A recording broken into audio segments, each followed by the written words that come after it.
And are we combined? I don't think so. Jen hasn't said anything. Okay. Where's Patrick at? Let's get it going this week, huh? Welcome into your Monday. Thanks for starting off your week with us. Bill Gunter back at, are we going to call it 100%, Bill? We're pretty close. We're definitely as good as I've been, and to be honest with you, probably about 3 weeks. Going back to a weekend that I came back from my sister's up in Raleigh. But yeah, I would say so. I think I was telling you off air, the little 10-day antibiotic that they put me on is probably at about today's day 7 or day 8, something like that. But you'll hear a cough every once in a while, just a little kind of a wheeze. But yeah, I had a beautiful weekend, absolutely gorgeous weekend. Didn't catch a fish, didn't even get a bite, but spent a lot of time outside. Did a little soccer with Austin yesterday. He had a 3-goal Sunday, and spent some time around some good friends. So I can't complain at all. I'm feeling as good as I've felt in a few weeks. Good to hear. The weather has turned for sure. We had a great day of weather out at the Integrated Media Golf Tournament on Friday at the Windermere Club. It was fantastic. And now, to make our lives even sunnier, along with the weather, springing ahead, Jen Jensen back holding things down, producing in the Herndon Chevrolet studios. Morning, Jen. You just made so many people smile just by hearing your voice right there.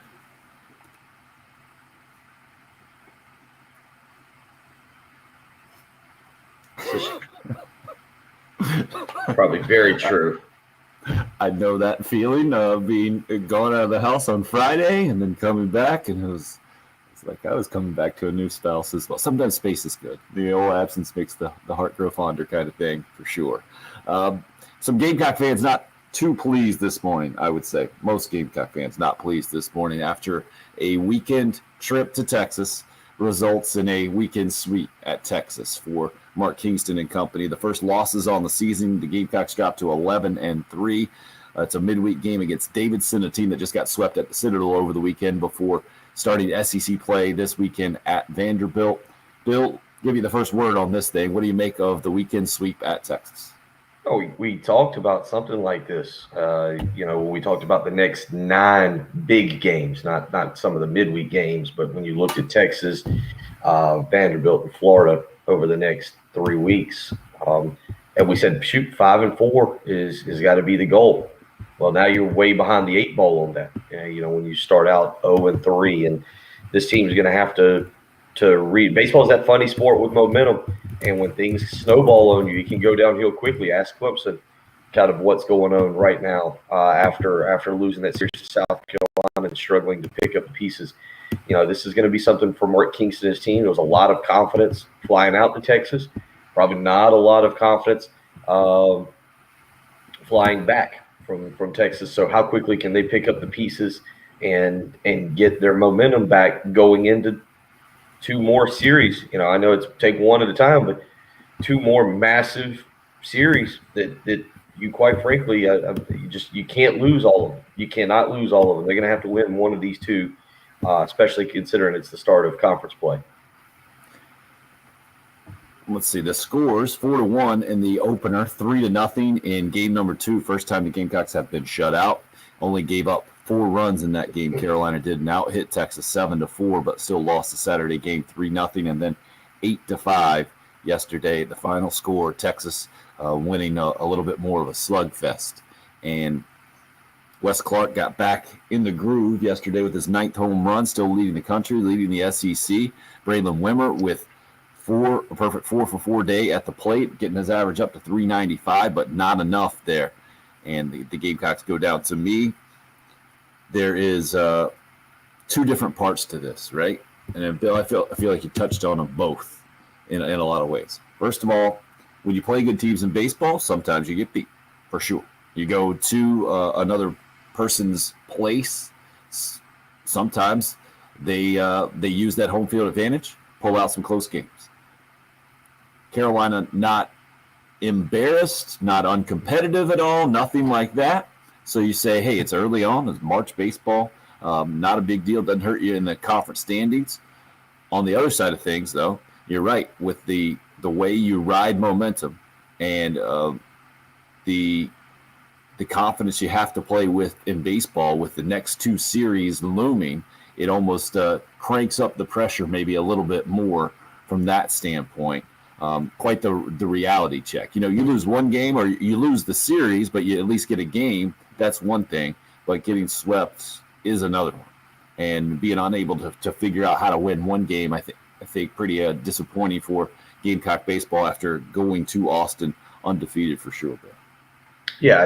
I mean, there again, we know the expectation for this baseball program, and it's to go and be competitive and win, not just go out there and have a good showing. And so from that standpoint, you don't win any of them, you get swept. It's an extremely disappointing weekend, and they're going to have to bounce back. And again, you look at who they play, there's no time to mope around and lick your wounds. You've got to get ready to go right back into the Lions' Den this coming weekend and face another top-notch opponent. And that's the story of SEC baseball. So again, how quickly can this team regain momentum?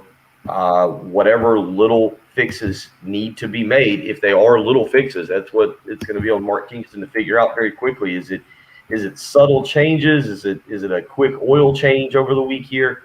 Or is there something more significant that this baseball team is going to have to be able to do here to get back on track? Because you better do it very, very quickly with this schedule that they've got. Otherwise, it could go off the rails in a heartbeat. And I think even that line of thinking might be more what's happened in the last few years than perennially in Gamecock baseball. But I understand it. I get it. It's where we are in 2021. Speaking of that, I want to put up a poll question. Going to put up the Sudeth Automotive poll question in just a second at Tim Hill 1075. Fair expectations for Gamecock basketball. The word is that Ray Tanner and Frank Martin meeting today to discuss the future of Gamecock basketball. Bill, what do you make of the situation? And I guess what do you foresee going to happen today? Don't know what to make of it. It sounds like, though, by the time we do a radio show tomorrow morning, there could be a direction for South Carolina basketball for the foreseeable future. Whether it's Frank, whether it's Ray Tanner in the administration backing Frank Martin and saying that he's their guy at least for another year, if not a few more. Excuse me. Or whether we're starting a coaching search. Obviously, a lot of information popping out over the weekend, and we'll see what happens. Spent a lot of time yesterday text messaging with some former contacts that I have that are in the coaching industry, and we'll get more into that. But if Frank's out, it could be a very, very rude awakening for what South Carolina is going to find on the coaching search trail here, and it'll be interesting to see kind of how things play out here.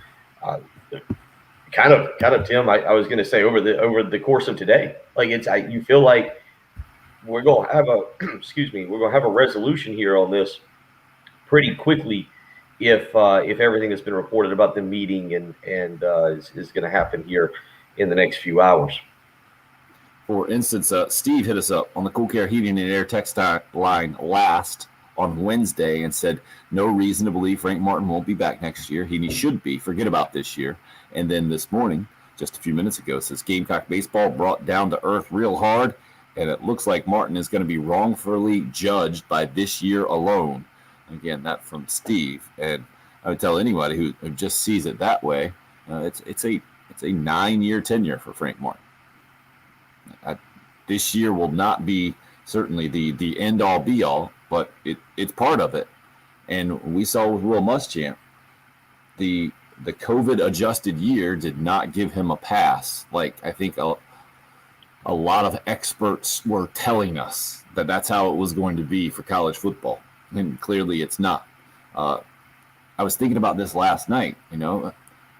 Just remove yourself from sports at all, and businesses don't get a complete pass for this year. Certainly, there were plenty of economic issues, and when you're dealing with high-level college sports, man, economics is in play there for sure.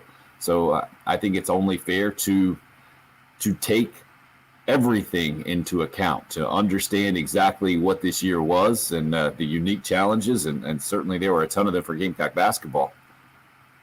But you can't just sweep it away and say, well, this one doesn't count and let's start again. And the whole thing, when you have a year, you get paid for a job, you have to take that into consideration for sure. It'll be interesting to see what goes down today, no doubt about it. 803-404-6100 if you would like to weigh in on that Cool Care Heating and Air text line, or give us a call on the Love Chevy phone lines. We see KT, Trey, Donald all up early with us on the live video stream. Looks like they're doing the Facebook Live this morning. Steven also on the Facebook Live. We probably overrated this team, he says, talking about Gamecock baseball. If we get swept against Vandy and lose the series to Florida, then we will know for sure. Well, we'll see. That's a lot of ifs there. If they bounce back and sweep Vandy and sweep Florida on the other side, will we have overrated Gamecock baseball? I don't think so. Those would be massively challenging things to do, but you never know with college baseball, especially as we sit here and as we enter the halfway point at March. We've got March Madness set on the men's side of things, the bracket out. I don't think too many terribly surprising things going down 1 through 68, but we'll get into that. You had 6 SEC teams, Bill, I believe it was. 9 Big Ten teams lead the way, 7 from the Big 12 and the ACC. Winthrop being the South Carolina native, or the South Carolina representative, I should say. A couple of Mississippi teams make the NIT. What'd you make quickly of what came out with March Madness, the selection show yesterday? You're smiling over there. Well, yeah, it was different. It was different just because I don't know. It didn't have the same excitement that I've had in the past. I don't know. It's weird with the bubble scenario of going to Indianapolis and what they're going to try and do. I guess I'm just intrigued by how this is all going to play out. And I'm trying to go back very quickly because I've already forgotten the first 4 out. Do I have the first one? I was trying to look for the first, because I think it's the first 4 out are basically on standby and are going up there and are going to practice in case something happens this week. And they've got to be ready to go to fill in at any time. It was just strange. It didn't happen after our show, I think, on Friday. Virginia and Kansas both out at the conference tournaments, and now they're back in the NCAA tournament. But Virginia can't even travel there until Friday because they're in quarantine, basically. You can't practice, I don't think, until Thursday. It's a mess. It's different for sure. Yesterday I understand why you're looking at it that way. Yeah, yesterday's a day that I've always really enjoyed because, again, you do the time change thing and the sun stays out later. It's kind of always the unofficial first day of spring to me because, again, you can stay out later. College basketball kicks into high gear with the tournament. And so, same thing with grilled steak last night and sat here. But it's different watching it and gearing up for the tournament than it has been in past years. And I don't know. I'm intrigued by it. I can't say that I'm as excited as I've been in years past. Maybe it's just ingrained in us. Is this fair? Ingrained in us. The Thursday, Friday, skip work, go play hooky somewhere, watch the tournament, but it's only going to be a Friday thing this year. And the way they've got this thing set up. I don't know. It feels different. I'm happy to see the NCAA tournament, and again, I'm going to be very intrigued by it. But it does feel, and even yesterday watching the bracket show, it just feels like the conclusion of a cobbled together season. Winthrop getting a 12 seed. A lot of folks think it's a pretty favorable matchup going against 5th seeded Villanova. We know 12 seeds versus 5 seeds. You usually get an upset over there from the SEC perspective. Alabama with the highest number there. They get a 2 seed. Arkansas with a 3 seed out of the 6 SEC teams. And then the number 1 seeds, Gonzaga goes in as the favorite. You got Brad Underwood in Illinois, and Michigan also getting a number 1 seed from the Big Ten. And then the other number 1 seed coming out of the Big 12 with Baylor. So that's a quick look. We'll get much more into March Madness and the new bracket that popped out yesterday. The women's bracket going to pop out today, and the USC women's team, what are they planning? A pajama jam, I believe, is what they're promoting, a virtual gathering to to watch this thing and react to what they hope to be another number 1 seed. So we'll see how all that goes tonight as well.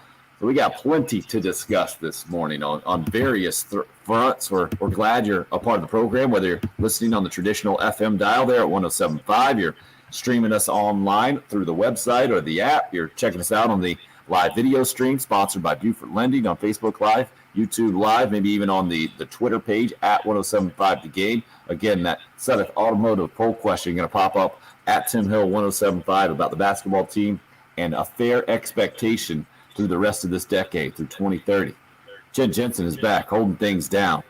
She just popped up on the video stream, just cheery, and that was quite the facial expression. We're gonna save that one for sure. It's the early game here on 107.5 The Game. The home of the Gamecocks and new head football coach Shane Beamer. League season with, and really, There you got the more tremendous thing going on. I know it's cliche, but it's the truth. Welcome, coach. Was a great weekend, just being able to get outside a little bit, enjoy sitting out on the back porch and, thinking about how Jacob Crowder, the mortgage guru, helped save me money. It's been almost a year since I purchased my new home, and I'm still grateful that I went through the mortgage guru. You need to find out for yourself what he can do for you and your family. Jacob Crowder with First Palmetto Bank. Give him a phone call this morning, 803-719-1005. You can also email him the letter J, Crowder, CROWDER at firstpalmetto.com is the way to get in touch with him. Again, that phone number this morning, 803-719-1005.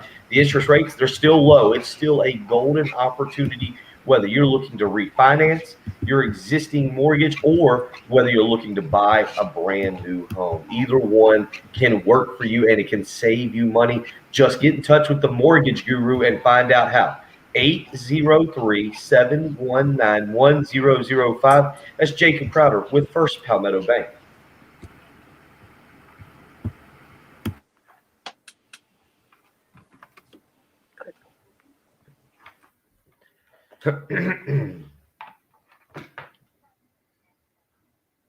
All right. Got that poll question up there. I like how it ended up. All righty. A little retweet there. Thank you. Let's see what we got here. 631 YouTube subscribers. Nice. And so we are combined this hour and the 8 o'clock and 7. We are not. Okay. And yes, Jen, Bill is now AAA Heating and Air. Yeah. Yep.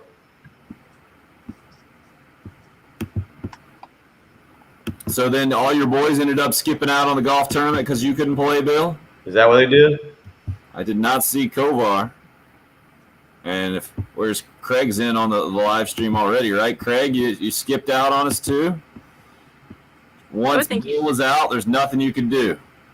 You take the straw out of the drink. It's not a refreshing beverage anymore. I would think you'd go because you're not there. Right. Now you did have lots of people asking about you, sir. Good was sweet. Craig says they bailed on him. Classic accountability there, Craig. Bailed on him.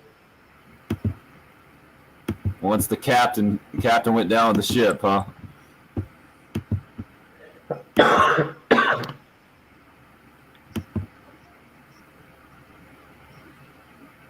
It was a pretty day out there, I bet, though. Yeah, it was fantastic. We sat on 17 for the Camp Cole Heckle hole, right on the water. Could see 18 in the clubhouse all the way back. It's tremendous. Nice. How did the heckling go?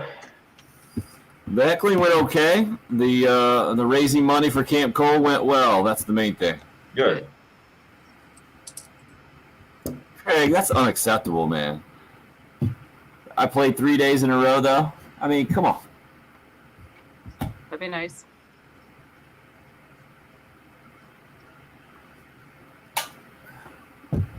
We're going to give Craig the on-air suspension. None of his comments are getting on air today. Take that, Craig. Boy, that'll take him out. Back out of the golf tournament. We'll show you. I'll take your text and go home.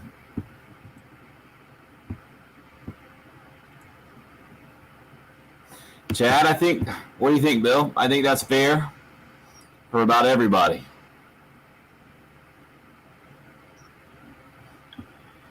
Yeah, I think I don't know. There's a lot of coaches in the industry that yesterday were, they obviously don't pay as much attention as we do. So a lot of people that were surprised that South Carolina may actually be considering a move,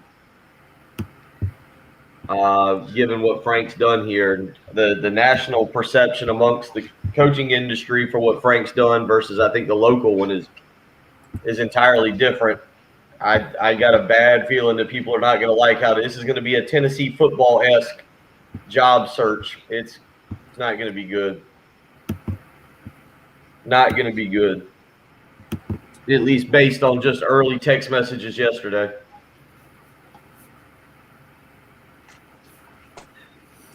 But we'll see.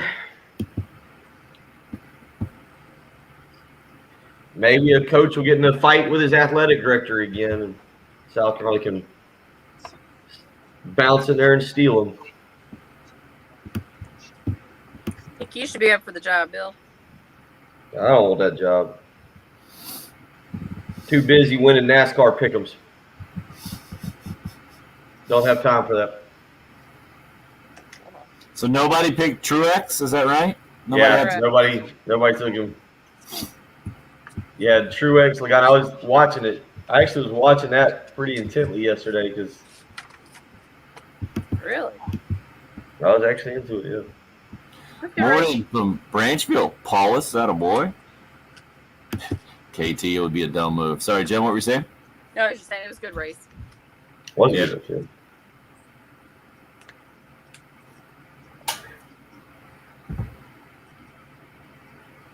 What a bad day of sports.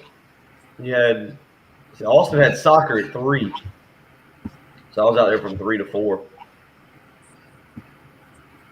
A whole hour? Well, 2:30 to about 4:15ish. Got out there early and they put us on a little weird corner field.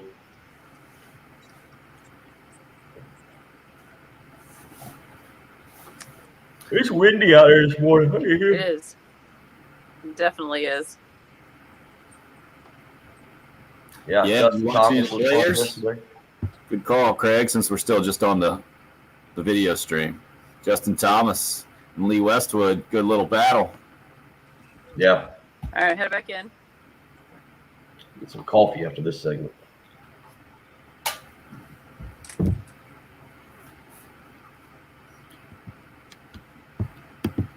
All right, guys, Rip. My bad on that one, Donald. Hits me up at 107.5 The Game. Winthrop, the South Carolina representative. Did you forget a program? Yes, I forgot about Clemson. My bad. 7 seed. I think the only higher seeded team that's not a favorite in the early Vegas odds against 10 seed Rutgers. I think Rutgers is like a point favorite. Take that for what it's worth. But Clemson getting a 7 seed in the NCAA tournament. Winthrop, the 12 seed, going to take on 5th seeded Villanova. If you're looking for a 12-5 upset, I think they're going to be a popular one for sure. Bill, I think what loses the luster for me is that, I mean, I don't even know, do they even have them labeled? I don't think they do, right? They don't even have them labeled as East, West, or Midwest. The brackets are just the bracket. I guess they do have them labeled. They did. Yeah. But there's no point to, right? It doesn't make any sense because everybody's in the bowl. Everybody's in Indiana. And that's part of the spectacle, I think, that is the NCAA tournament, is that you got so many different places so many different schools involved, and then you got them in different places, and then all right, how far did they have to travel? What kind of fan influence can their fan base have? What kind of matchup do you have on the court? You still have a matchup on the court, but you don't have any of the extraneous stuff involved this year. You have different extraneous stuff, I guess, involved with the bubble situation. As you mentioned, the first 4 out, just kind of hanging out on standby this year. Yeah, I'm just glancing to part of it. I didn't look at this last night. I'm looking at it right now. Is watching games from excuse me, noon until absolute midnight, right? And I just actually looked at the last game, that Winthrop Villanova game on Friday night will tip off around 9:57 at Indiana Farmers Coliseum. I'm not sure which one that is. I'm not familiar with it. Jen, any idea? Indiana Farmers Coliseum? They change all Hinkle the time. Fieldhouse? Is that what it Is that it? No, Is that the one in Butler? Hinkle's on here for Syracuse, San Diego State. So, for example, Friday you've got Friday you're using Lucas Oil Stadium, Hinkle Indiana Fieldhouse. State. Thank you, good job. That's where my mom went to school. So yeah, but in that part of it is like watching like Clemson's the 9:20 game on Friday night. So that's part of it, and you're right. Some of that is because you get the West Coast games that tip off late and is always enjoyable. You stay up on Thursday and Friday night. You kind of groggy on Friday morning, but it'll be interesting to see. I think even though the NCAA tournament, I don't ever equate first round games with crowds. Not having a crowd also, just the bubble that the NBA did, while I thought it was good, the lack of atmosphere took away a lot from it. And I feel like that's what we're going to get here with the college tournament, is just the lack of fan interaction and some of the things you get to see as the game kind of wears on. It's interesting because the NCAA tournament is not a fan-friendly event for those that want to go and follow their team. I think Gamecock fans know that, right? Carolina did get fortunate to have its first 2 games just up the road in Greenville. So kind of the exception, right? This typically only happens for a number 1 seed. You get to stay that close to home and have a convenient commute for your fans. But then going up to Madison Square Garden, another tremendous venue, and I know there were a bunch of Gamecock fans there. Maybe it was because, not maybe, but it was because of the historic nature of the run and how infrequently it happens that I think a lot of Gamecock fans are like, hey, man, who knows if this is going to happen again? Let's do it. And that goes right into today's Sudeth Automotive poll question, talking about the future of the Gamecock basketball program. Ray Tanner and Frank Martin reportedly going to meet today. And Bill, maybe you can touch on some of the information popping out over the weekend after we put this one out. But at Tim Hill 1075 on Twitter, what's a fair expectation for Gamecock men's basketball by 2030? I said, I just kind of, since we just started this decade, we're at 2021, and I think it's a really interesting question or a concept to ponder because of where we sit right now and what we've seen in our lifetimes, Bill. So when I ask what's a fair expectation for Gamecock basketball the rest of the decade, you got 4 options: 1 NCAA tournament bid, 2 NCAA tournament bids, 3+ NCAA tournament bids, or a winning SEC record. Right now, 57% of the early vote going 3+ NCAA tournament bids, which kind of boggles my mind, knowing what we've seen since the year 2000. We've seen 2. In, what was that, 04, 05? I guess it depends how you look at the year, I think, and then obviously the 2017 Final Four run. Bill, what's your quick answer for this? And then 2. Let's get into some of 2 NCAA tournament bids. Just because right now they average 1 every 9 years. 1 every 9 years. So if you could get it to 2, that would be a pretty solid jump for South Carolina basketball. When you've had 5 appearances in 45 years, if you can bump it up to 2 over the span of a decade, I think you should be ecstatic with that. All right. And what did you think of some of the news popping out over the weekend about the possibility or likelihood now that Gamecock basketball might be looking for a head coach, and Frank Martin might be moving on. Yeah, I don't know. I just because it's a report, and it does seem to be that the sides here are. I guess when I read it, my first thought goes back to Frank Martin's press conference trying to kind of defend himself a week and a half ago, or I guess it was a week and a half ago, and talking about what he'd done here. It's a situation where I agree with you. I don't know if people realize the job that Frank Martin's done with the program that he's had to work with, and what South Carolina basketball is. I also completely understand why people would want more, or should want more, or expect more. So I think that there's arguments for both sides here. The case can be made. At some point, is it just best to part ways for everybody involved? And I feel like that's where a lot of this comes. Is it's not anything necessarily that South Carolina's done on their end or that Frank's done on his end. Sometimes you just got to go different ways. You got to part ways. Mark Richt in Georgia were similar to that. Just there was a lot of success there, but at some point you just have to go another direction, and that might be where these two sides both are. That fresh starts for everybody are needed. We'll see what happens. I don't know. I look at it long term, and if this is the move you're going to make, what are you going to do? Like, what is your end game here? You going into this block? Because I don't, and we'll get it. If a job opening happens, people are going to throw these names out there, and I can already tell you, just based on about 5 or 6 text message conversations, big names, unless Frank Martin, South Carolina fell rear end backwards into Frank Martin because he got in an argument with John Curry at Kansas State and wanted out. South Carolina fell rear end backwards into Eddie Fogler because he got in an argument with his athletic director at Vanderbilt and wanted out. Dave Odom was being run out of Winston-Salem because, Jen, you probably remember this, they were getting bludgeoned 41-9 at halftime by Butler in 2000, I believe, in the NCAA tournament, and Wake Forest wanted to fire him on the spot.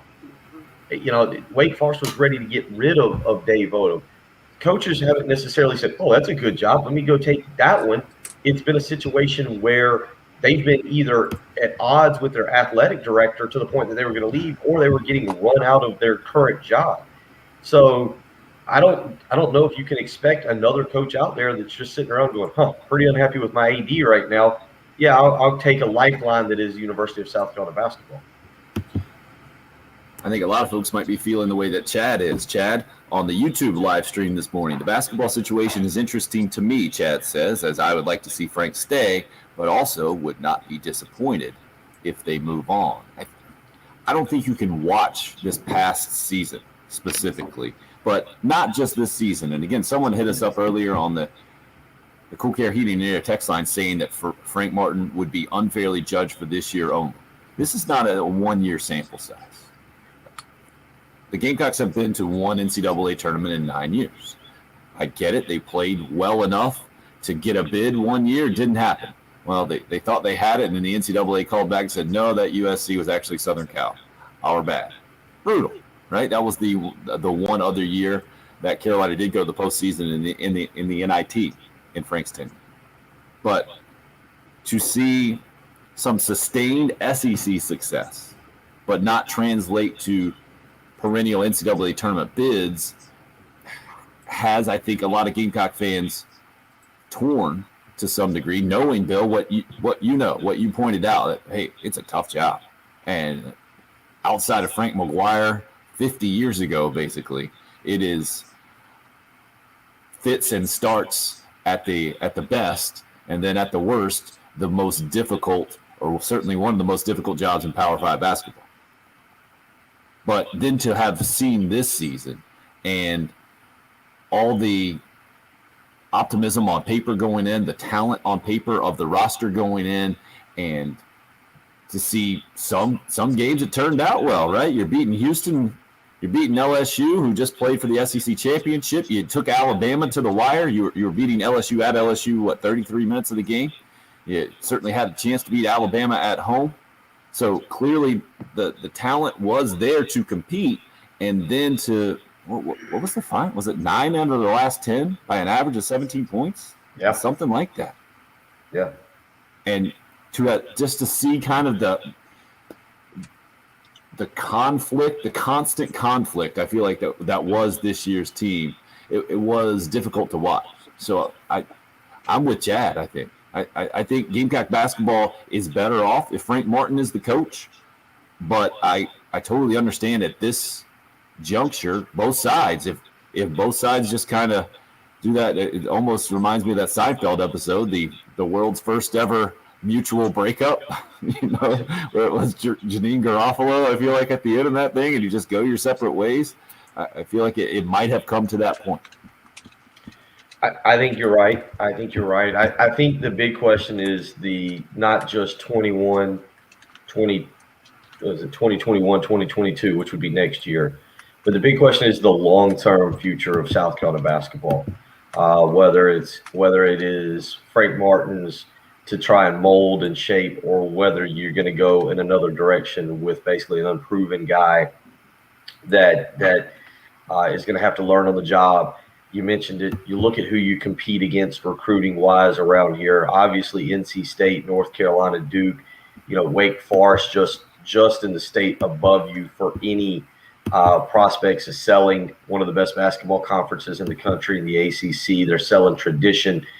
They're selling better facilities. It's tough. And then you go to the West and you look at Georgia, and I know people say, well, what does Georgia have that South Carolina doesn't? But the in-state recruiting there is a little bit easier for Georgia.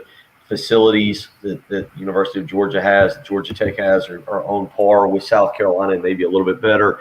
It's tough. It is. You're really surrounded here by obviously North Carolina and Duke are true blue bloods, but you're surrounded by other good basketball programs that are trying to find their way. Look at North Carolina State and how many problems they've had over the years trying to get back to relevance and trying to be known on Tobacco Road, but they're always, the underdog there to Duke and to North Carolina. So it just is what it is, and that's what you're competing against. You're competing against the football crazy state. I will say this, and I had a great conversation with an AAU coach over the weekend, and I think that this is an interesting point that I've not really kind of thought as much as I should.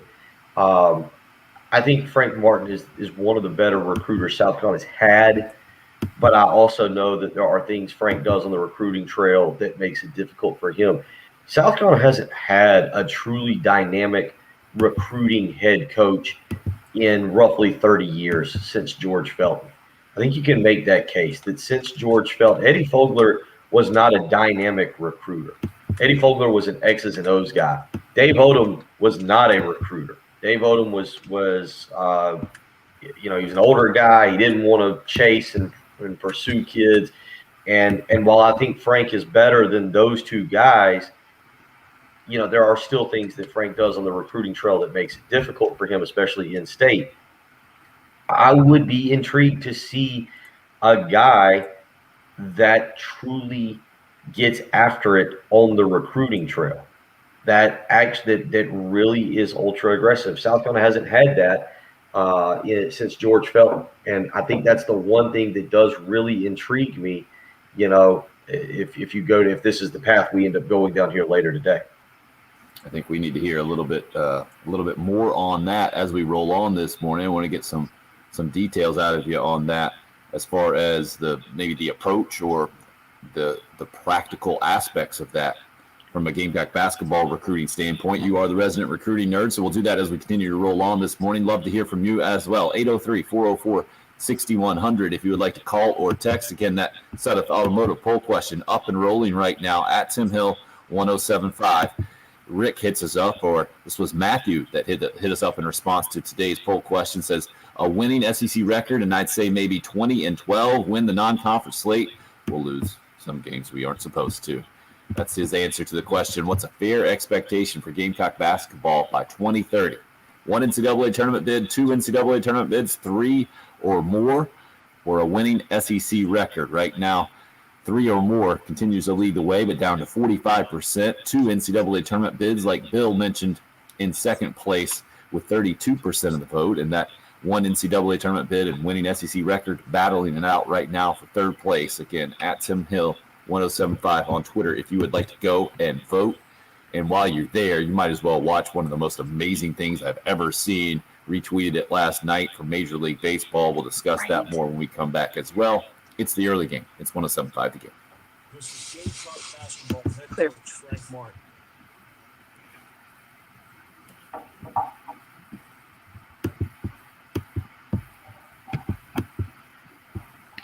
Oh, it's about time for you to gas up the old family vehicle and take a nice little spring vacation. I was actually looking at the calendar. Spring, not too far away in terms of what is it, the spring off week for the kids at school. So that vacation might be just around the corner, but you need to have a reliable vehicle.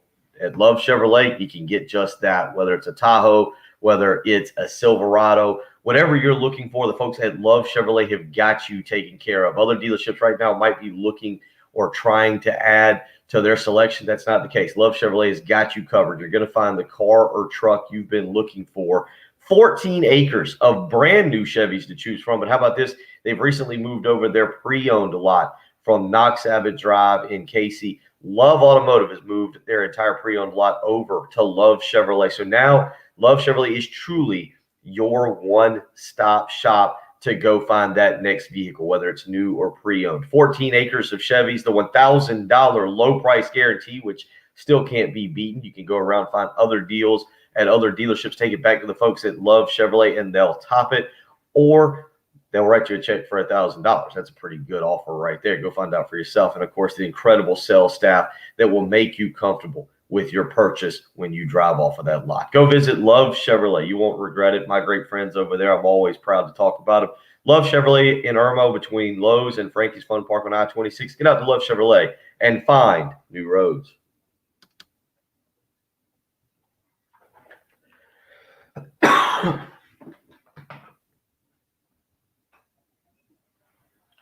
Go see if the trash, I might need to take the trash outside.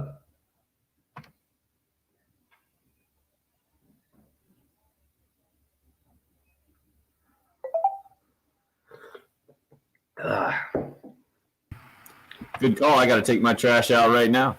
Yeah, we'll take the trash out. Quick live stream break to take the trash out. Jen, it's all yours.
All right.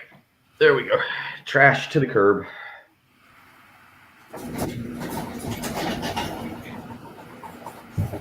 Craig, BJ Mackey is a name that'll probably get a lot of, if that happens, BJ Mackey could get a lot of push, and that might be a direction South Carolina has to go in. Really? Yeah. Wow. What a run he's made in the last few years. That's gonna get it. I can tell you he was a name that popped up several times yesterday. But I think you're gonna start probably with Bob Ritchie and maybe Dustin Kirk. Doesn't matter where they start. They can start wherever they want. They'll get a bunch of no's. They're gonna get a bunch of no's and a bunch of hit the ignore button on the phone.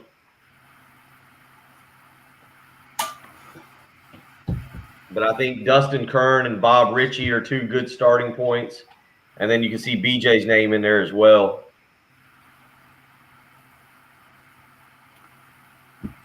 All right, obviously Mike Boynton, the first one with no chance. Yeah, he's gonna sign a contract extension. He's gonna get a nice little pay raise, and I don't know if it'll be done this week or next, but he's gonna get a good little deal there at Oklahoma State. And that's just a better job. We're headed back in. Thank you, Jen.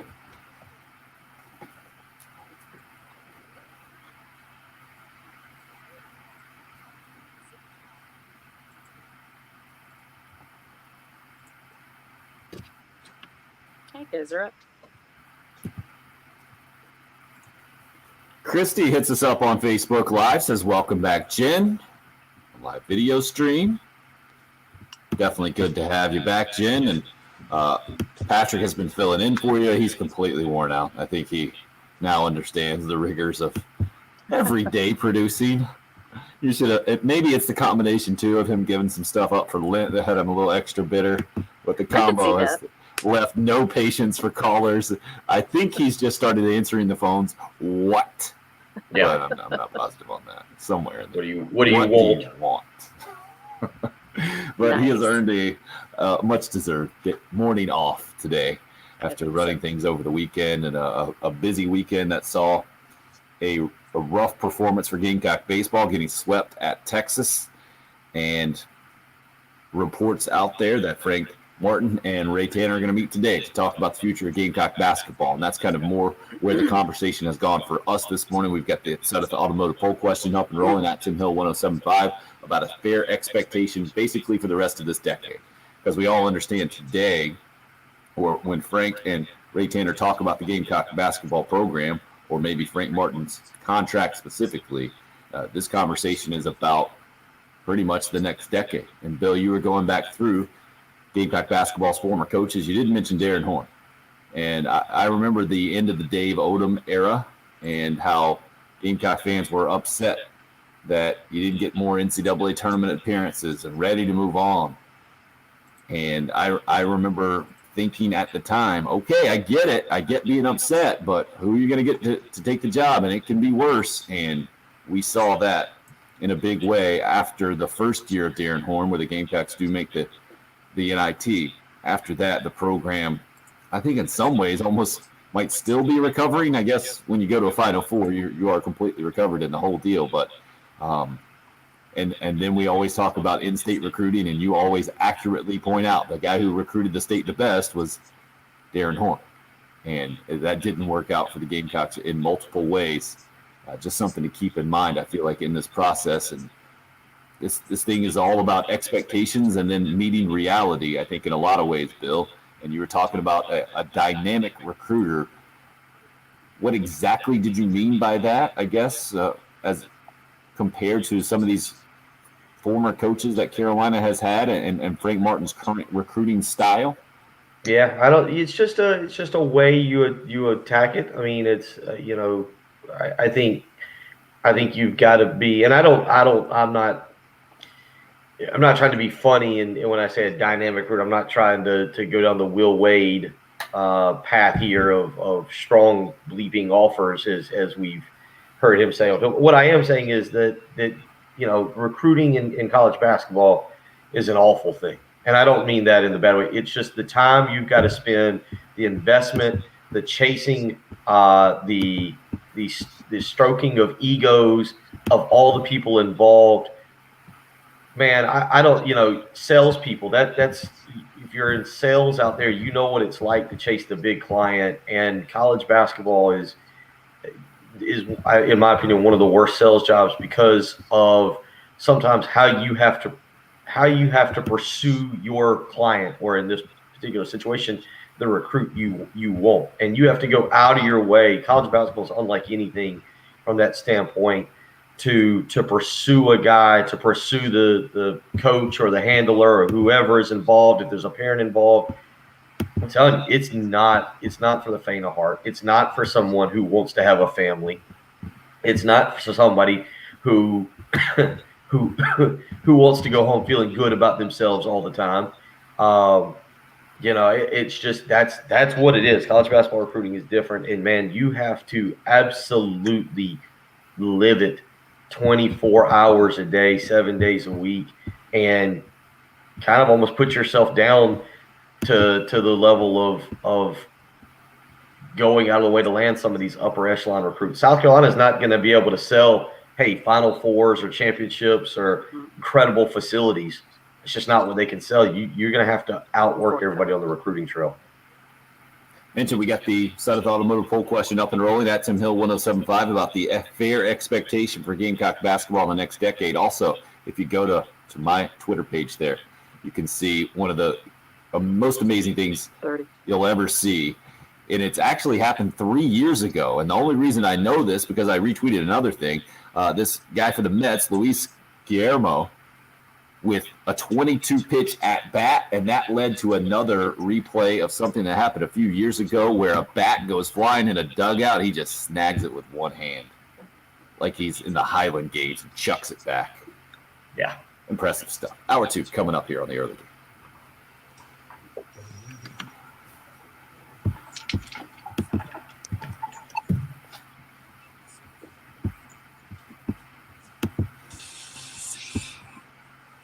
Good to have you back full strength there, sir.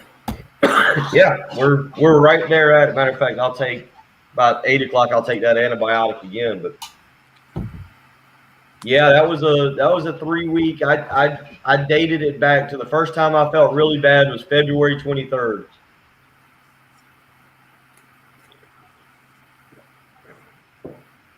So it was a long little 3 weeks, but. Speaking of that, how did Gamecock Larry sound, Jen? Sounded pretty good, and when he calls and says that he's under the weather, but I'll be okay. It's okay. He's like Mr. Just, I may have had a mini stroke, but they're running some tests and just kind of like got a hangnail sort of a thing. Right, shake it off, huh? Yep, that's right. Rub some dirt on it. A little disappointed in the baseball team.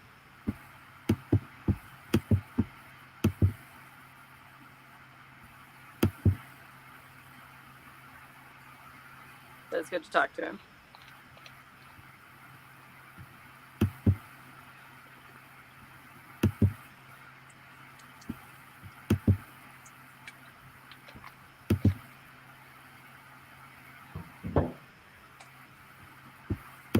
I don't think Reggie Anderson understands text messages sometimes.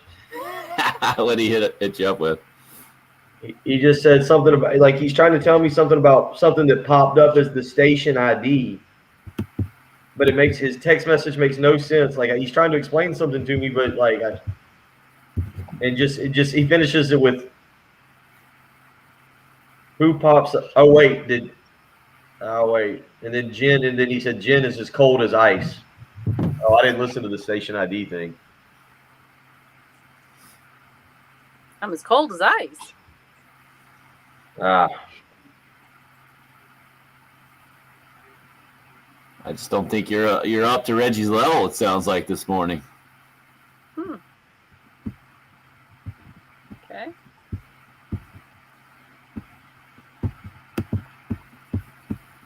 Oh, sugar pops. Crud.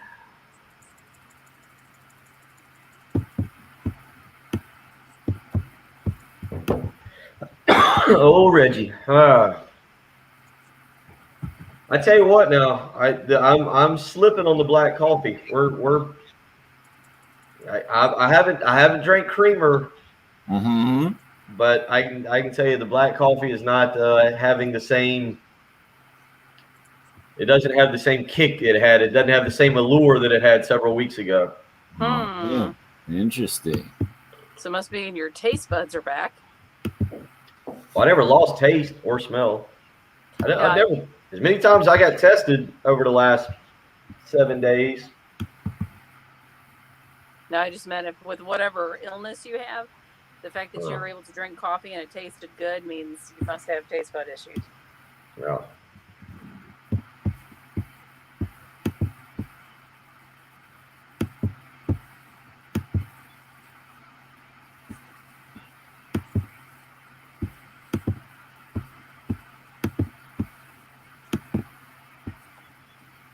Yeah, the black coffee. We're heading down the path here. I won't go back full time to creamer, but we're definitely heading toward a situation where creamer could be added here at some point. I feel like that's we're heading back toward that a little bit. Sounds like you're firmly in the gateway. And the varieties that are out there continue to be mind-boggling. You really look at all the flavored ones. The creamer, yeah. Yeah, had no. I need to go. I really actually we got time. I want to go weigh myself real quick. I lost 8 pounds last week, or the last 10 days. I got down to 163.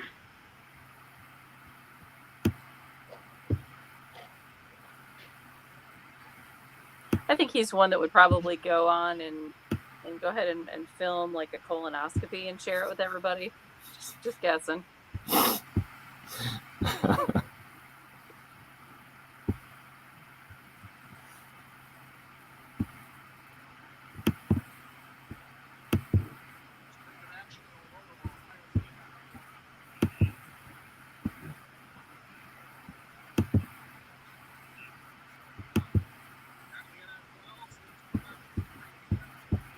Oh yeah, I meant to mention Drew Brees. You like the video, Jen? That was fun. Like I said, I kind of wanted to say, yeah, the wife didn't say anything about it. Oh, I'm so glad he's retiring. He'll be there a lot.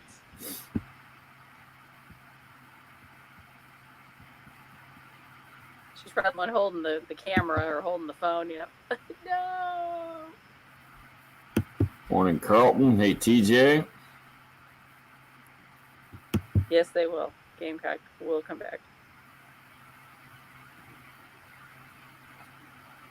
Hey, Craig. Well, just that he's never been a head coach before.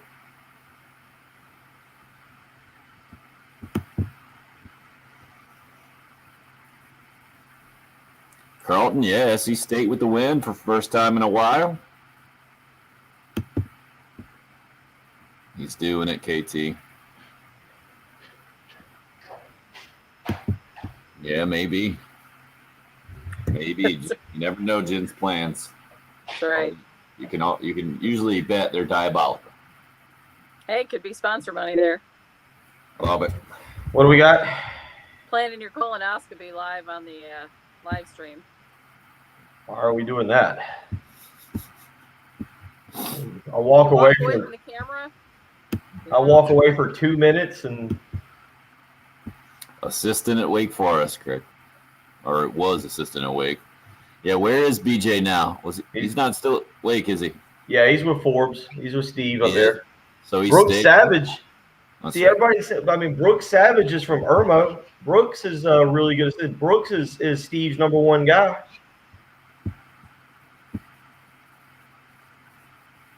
All right, head back in. Normal hour. You guys are up. Spring has sprung.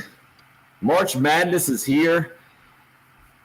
Been a rough weekend for Gamecock baseball. So that's how we start this morning. Hope your Monday morning is off to a good start. Appreciate you waking up with us. A little darker than it has been at 7:03 here in the last few weeks, but that's all part of the balance that we get with a little later light. I enjoyed it last night, being done with dinner, still light outside. We didn't quite work with the kids' schedule and took them. I had taped the old Players Championship, so finally got the kids to bed. Was trying to watch the end of that I didn't get to see, and got the 8-year-old coming down. I can't see. Just want to let you know. I see what you're doing. You're trying to watch golf with me. Good try. Get back again. But you kind of like that. Yeah, I respect it. I don't have to like it, Jen, but I can respect it. There you go. Good call. I know Bill got outdoors a bunch yesterday, and I tell you great what, weather for the weekend. During the break, I walked upstairs and did something, weighed myself, looking something. So I took my shirt off. Yesterday, it was beautiful here, and so I had breakfast outside, kind of sat outside, and I ended up taking my shirt off yesterday, just kind of sitting outside and enjoying the weather. I'm sunburned. I'm sunburned. Like I was looking at, I've got a nice pinkish tan going on already. So we're 2 weekends into March, and I'm already like I'm pretty burnt. A story that could have been told without the detail of the shirt coming off. Twice. Didn't need that. Yeah. Didn't need it. I mean, how like it's hard, Unnecessary. that's how do you think you get sunburned? Like, what do you think you out there with your shirt on? You guys been to the beach? Your face is in the sun. It can get sunburned. So I was talking about not just my face, but body. who takes their shirt off to weigh themselves? I don't want the weight of the shirt adding on, making me feel bad about Yeah. myself. Bulky T-shirt really gonna weigh you down? Thin shirt. Exactly. So I don't want to add. I don't want any extra poundage. I want to know exactly what I'm at right now.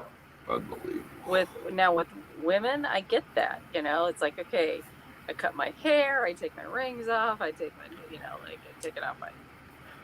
That's a female thing. 5 years in, Jen, we Shoes. know that I am more of a woman on this program than you are. Fair enough.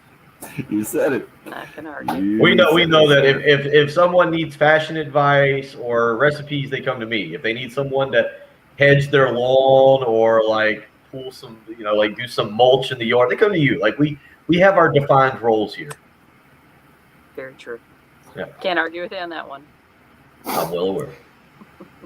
It's good to have you guys back. Good to have Bill back in his fighting form. Good to have Jen holding things down in the Herndon Chevrolet Studios in downtown Columbia.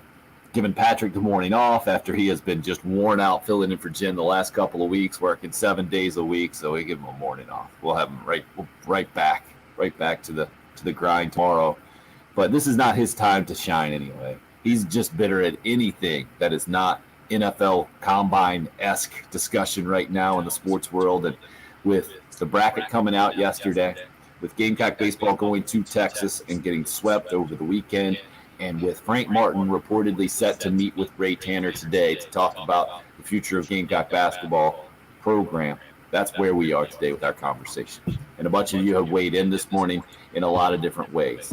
The most popular name I've seen on the Cool Care Heating and Air text line is Mike Boynton from Oklahoma State. Purvis from Lugolf just goes so far to say will be a great replacement for Frank Martin. Cocky Keith weighed in a little bit earlier. Name another coach who makes over $3 million a year that doesn't take their team to the tournament every year or only once every 9 years. This was anonymous texter saying, do you guys think we have any chance at landing Mike Boynton? Mike, a star guard on the second to last Carolina team that went to the NCAA tournament back in 2004 under Dave Odom, and then has had a really interesting path, wouldn't you say, Bill? Was an assistant for several years. He started up at Furman, I believe, in state, and then came back to Carolina with Darren Horn. No, he was at Wofford too. It was Wofford? He was with Wofford. He was at Wofford with Mike Young. I think he went from Wofford to Furman, or maybe it's either Furman to Wofford. But I remember when Mike got in. That's obviously when I was still doing a lot of scouting and worked closely with Mike. And but I want to say he was with Mike Young at. So it went Furman, Coastal, Wofford. Okay, Now that I'm looking it up. there you go. And then was with Darren Horn at Carolina. There was not a spot for him when Frank Martin took over. So he goes, I guess maybe there kind of was. How did that end up working out? Do you remember the details? What do you mean? When Darren Horn transitioned went- to Frank Martin. He stuck around for that 1 year, and then he went with Brad Underwood out to Stephen F. Austin. Gotcha. But was it even technically an assistant coach on the floor? Wasn't it something different? I think Frank just kind of made a position for him or something to that effect. Does that sound right? Not really at South Carolina, no. He was just kind of around for a year. Right. And then Yeah, he wasn't. He follows Brad Underwood out to Stephen F. Austin, where they absolutely dominate. He follows Brad Underwood to Oklahoma State. Underwood kind of shocks everybody at Oklahoma State, only stays a year before he gets the dream job at Illinois, and now has the #1 seed in the NCAA tournament, by the way. But then it was another surprising move that Oklahoma State hired Mike Boynton as the head coach, and that clearly has paid off with a big run here. And what seed did they end up getting? They get a 4 or 5 seed somewhere They're in a there. 4. They're a 4. #4 seed, Oklahoma State, in the NCAA tournament, which is why I would say, just from the outside looking in, that you don't take the South Carolina job. And kind of in all ironies here, South Carolina started this season, or one of the first games this season against Liberty. Was that the first game of the season, Phil? Yeah. I think Yep. it was. It was. You're correct. Liberty handled the Gamecocks and kind of really set the tone for the year. Oklahoma State, that's the 4-13 matchup this year in the NCAA tournament for Mike Boynton, making his debut, I believe, for Oklahoma State as their head coach in the NCAA tournament. The 4-13 game there, Oklahoma State and Liberty. So what's your take on a possibility at all for the Gamecocks to get Mike Boynton back as a potential head coach for Carolina? It's slim. And I think based on what I was told yesterday, he'll be signing a contract extension and getting a pay raise into the $2 million area in the coming weeks. And quite frankly, he's got a better job where he's at. He's got a better job at Oklahoma State. He's got better facilities. He's got a better recruiting base. He's got more administrative support. He's got a better job. He's going to get paid really well. He's building something out there now. What do they look like when Cade Cunningham goes pro here in 2 months, and how does that continue to impact what he's trying to build? That is pretty interesting when you talk about Oklahoma State, because he's risen. He's had this year on the back of likely the number one pick in the upcoming NBA draft, and to land Cade Cunningham, he went out and he hired Cade Cunningham's brother, Cannon Cunningham, to be on staff for him. So there was a way of going about and landing this elite player. Can he do that again? He's not going to be able to do it by landing the relative of a highly elite prospect. But you look at it right now, this particular recruiting class for Mike, the 2021 class, he's not in the top 10 of the Big Ten right now, as I look at it. And so I don't know. Actually, don't know if he's got.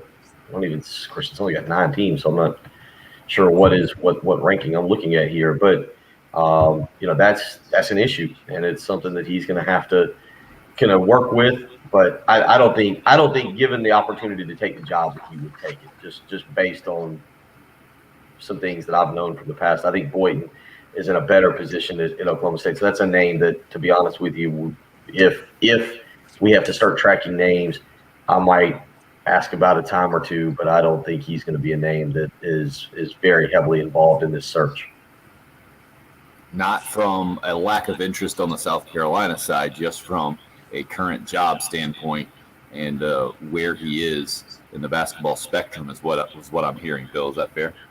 Yeah, I don't see him. It's not a good move for him, and he knows that, and a lot of people would know that. So I don't see him making that move if we do escalate to that situation today, where South Carolina is entering the job market for a basketball coach. Mike Boynton would not be a name that I would not have at the top of the list of guys who I think are reasonable expectations for South Carolina to land.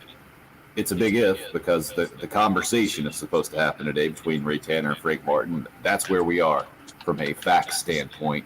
Also through 9 years, 1 NCAA tournament appearance, but that went all the way to the Final Four a few years ago.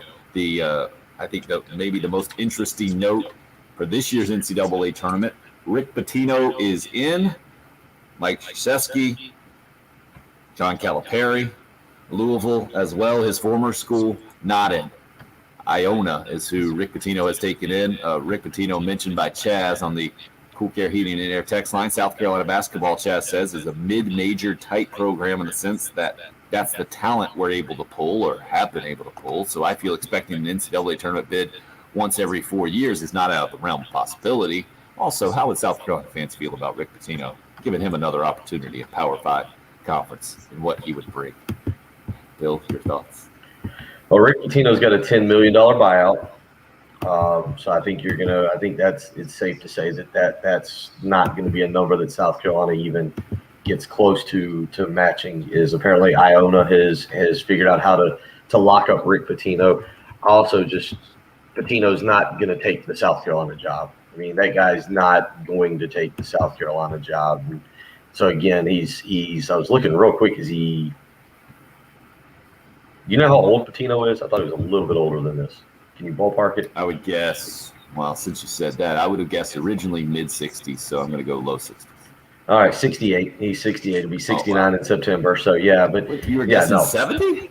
I was thinking 71 or 72. So I wasn't too far off. I thought he was. Look, man, Patino in the mid 90s, as I was kind of coming into my sports fandom, as you're growing up, those Kentucky teams. I mean, I still Antoine Walker and Tony Delk, and I'm trying to think Walter McCarthy. Who else? Jeff Shepard. I think he had Shepard on the team there. I'm thinking of the team that went up and beat Marcus Camby and John Calipari up in New Jersey, I believe, in the Final Four. So I remember those games, but yeah, it's just, I mean, and Patino Jr. isn't exactly a spring chicken either. I think he's got to be mid 40s. Yeah, easy. I think I went to basketball camp, Wake Forest basketball camp with him, Richard Patino you're talking about. Yeah, I remember, Patino to me was a Providence coach growing up, and I'm just looking at the numbers now, 85 to 87. He was at Providence before he went to the New York Knicks. So, yeah, he's been around a long, long time, but I agree with you.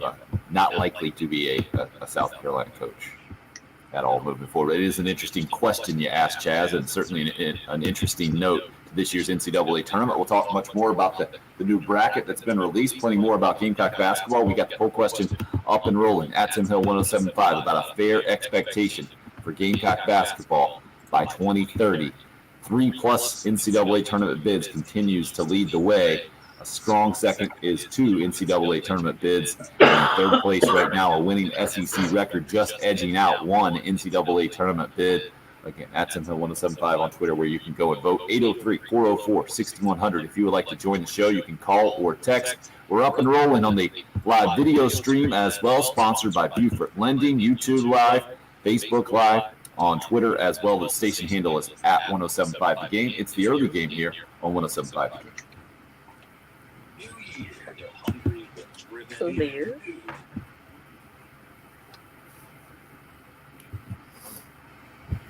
I watched last night for about an hour. It's a podcast with Shane and Frank Beamer. Oh, I guess it's one of Shane's former teammates, a former player there at Virginia Tech. It was pretty interesting. okay.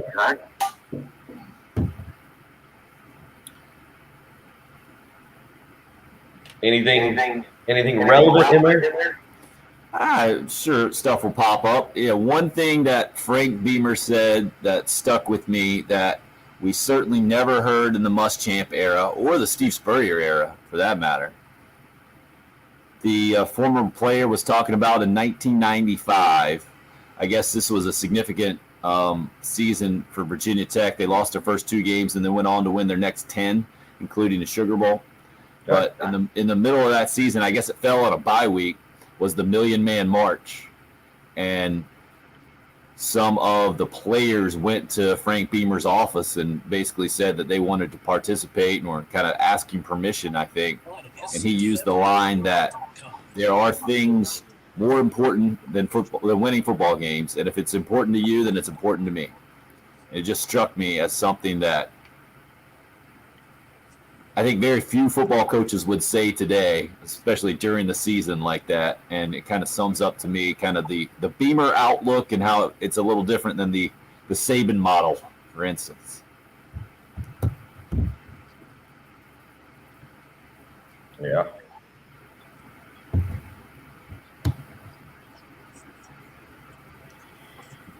Baylor, I mean, you look at what Baylor did, and they stuck with Scott Drew.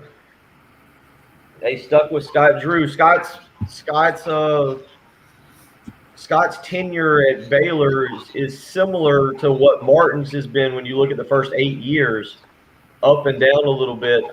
Scott Drew's been there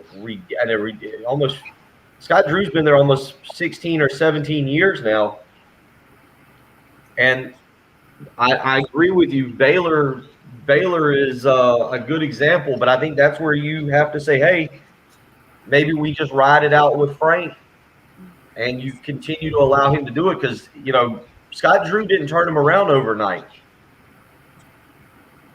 And that's a good example of a program that got built because they stuck with Scott Drew. He's been there. He's been there since 2003. And you look at it. He made let's see here, 1, 2, 3, 4, 5, 6, 7, 8. His first 8 years, he made 2 NCAA tournaments. His ninth year, he made it again. They got to the Elite 8 against the Gamecocks, right? No, that was 16 game.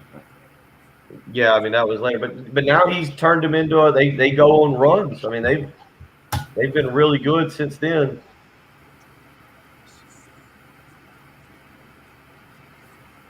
They've been really good. Well, Scott Drew and Frank Martin are 2 entirely different people. I mean, but also it's taken him. He's hit on some transfers. He's hit on some lower level recruits that have come in. He's been able to build that program, and you have to do that. You got to hit on certain kids, and plus you got to the recruiting base in Texas is easier at Baylor, and Baylor's got better facilities as well, basketball-wise, than South Carolina does. Baylor actually has some really nice basketball facilities, and they've been able to parlay that into getting some good players. South Carolina's basketball facilities are bottom fourth of the SEC, and bottom fourth of the SEC is bottom fourth of high major college basketball. But you talk about recruiting the state of Texas, you can go find a couple kids. He's been able to do that, and he's been able to land a couple transfers. Scott Drew's done a good job, but it was hard work. You look at what he's done; it didn't come overnight. Got an answer for Jonathan there? It's just a lot of people. There's just a lot of people that believe in this state that to succeed in basketball, you've got to leave the state. Go to Alabama, go to Mississippi, go to Tennessee. There's just again, South Carolina's facilities are average. They're average at best. It's just the basketball program as a whole here is. It doesn't have it doesn't get a lot of attention around the state. And Clemson's the same way. I mean, you look at Clemson, it's not like these kids are electing to go. They're not coming to South Carolina, but they're going to Clemson. These kids go out of the state. They elect to leave the state. There's just not a lot of love for the in-state schools. With in-state kids. You just think there's a big belief that you can go out of state and be more successful. Okay. Well, I appreciate that. Yeah, I'll definitely. And Bill, you're right. It's not just a coaching change problem. Coaching is not going to get fixed. It's not. There's a lot more to it.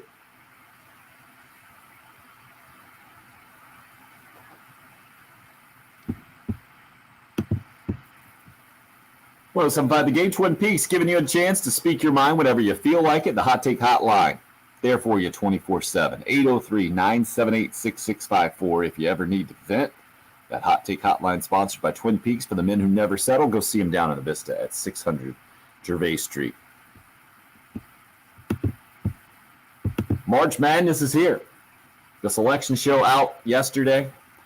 1 through 68, including 2 teams from the state of South Carolina. 12 seed Winthrop going to take on 5th seeded Villanova, and Clemson, the only higher seed, I think, as an underdog in the Vegas odds, with a 7-10 game against Rutgers in the Midwest bracket. Technically, another game with plenty of South Carolina notes or connections there. Oklahoma State, the 4 seed in that bracket, taking on 13th seeded Liberty, who the Gamecocks started with this season. So plenty to get to as it comes to just the bracket, and 6 SEC teams Alabama a 2 seed, Arkansas a 3 seed. That 7-10 matchup, Florida gets a 7 seed, Bill, and going to take on 10th seed at Virginia Tech, and Mike Young's the conference coach of the year. That will be an interesting game to watch for sure. And then you got Virginia. Maybe they're going to be in this tournament, planning on being in the tournament as a 4 seed. Kansas planning on being in the tournament as a 3 seed, even though both those teams had to bow out of their conference tournaments because of COVID issues, and now doing the numbers game and quarantining, and then we'll practice later on this week and kind of jet to Indiana, kind of the latest moment possible. It's going to be an NCAA tournament unlike we've ever seen. And Bill, you mentioned how the Sunday selection show is always a special thing for you, or typically has been, and this year just a little different. Yeah, I mean, again, it's yesterday typically is great. I did get into NASCAR yesterday. It was actually a pretty good race. You had the end of the TPC, the Players Championship, which was fun. You were talking about Westwood, Justin Thomas going back and forth. There was a great game on leading up to the selection show. I don't know if you were watching it, Illinois and Ohio State going into overtime there, and watching a little bit of that.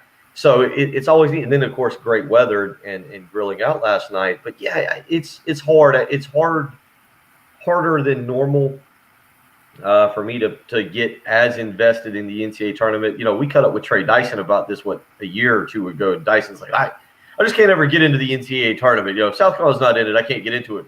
Both of us, I think, or Patrick and I looked at it like, dude, South Carolina's never in the NCAA tournament, all right? Like, they've been 5 times in 45 years. You have plenty of experience at this point getting into the NCAA tournament without South Carolina's involvement. So I hate to say this, and I'm not trying to be negative or mean. I've learned to get into the NCAA tournament without the University of South Carolina's basketball program involvement. I'm well aware of this tournament without South Carolina being in it. This year, I think you're right, man, because you look at Friday's schedule, and I don't know how many of these games could get played. You know, and you put them all in a bubble. It feels like one positive test, you can wipe out a whole bracket. And we'll have to kind of see how it all plays out. It's going to be interesting. I'm glad that we do appear to be getting to a point in our country where sports are more the norm, and it's not just something that we're being able to enjoy. We're working our way back to normal. This week, something else that's going to happen this week, Shane Beamer on Thursday is going to meet with the media. South Carolina starts spring football practice next weekend. We got a kind of a countdown to the spring game going on.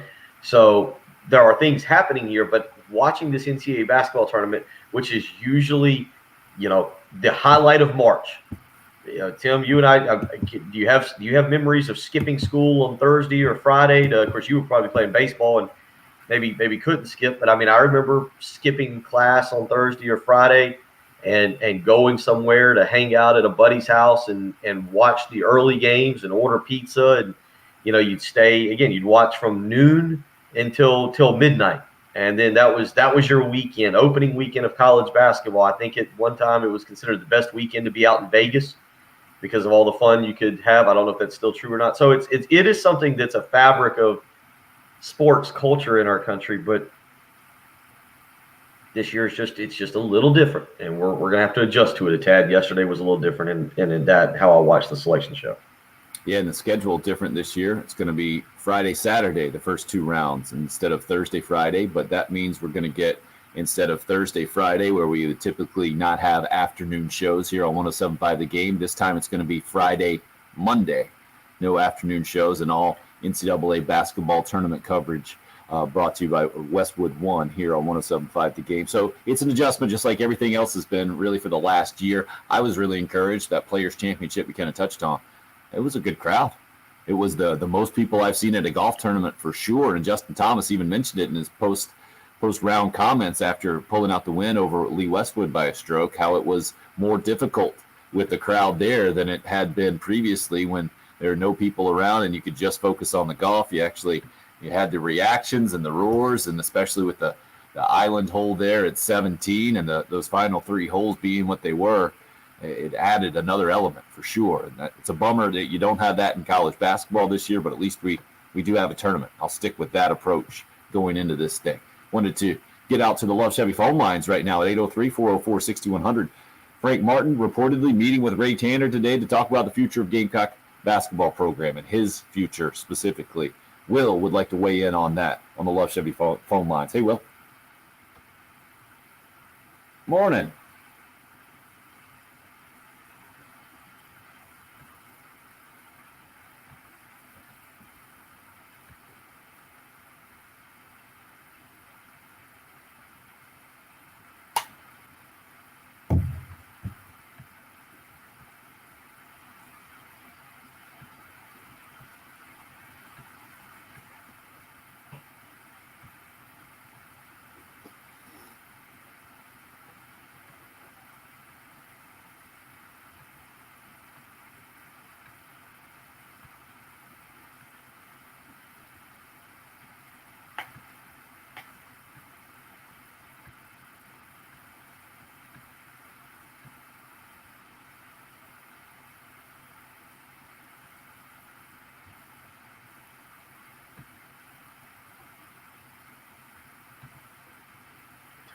You got it, Will. Let's do those in chronological order. So first of all, number one, to me, that's not a Frank Martin issue, right? This is a South Carolina basketball issue. Bill, you touched on it before, how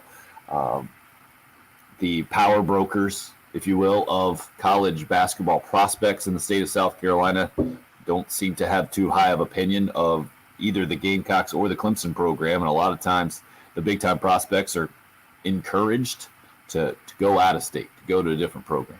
That fair to say? Yeah, I think. I mean, and that's it's been going on for 30 years. I mean, you keep a couple Rolando Howells, B.J. Mackey's. Yeah, look, Sindarius Thornwells. There are kids that have stayed in the state. Let's not say that there haven't been a few that hang around. Milton Jennings went to Clemson, but by and large, more kids leave than they stay.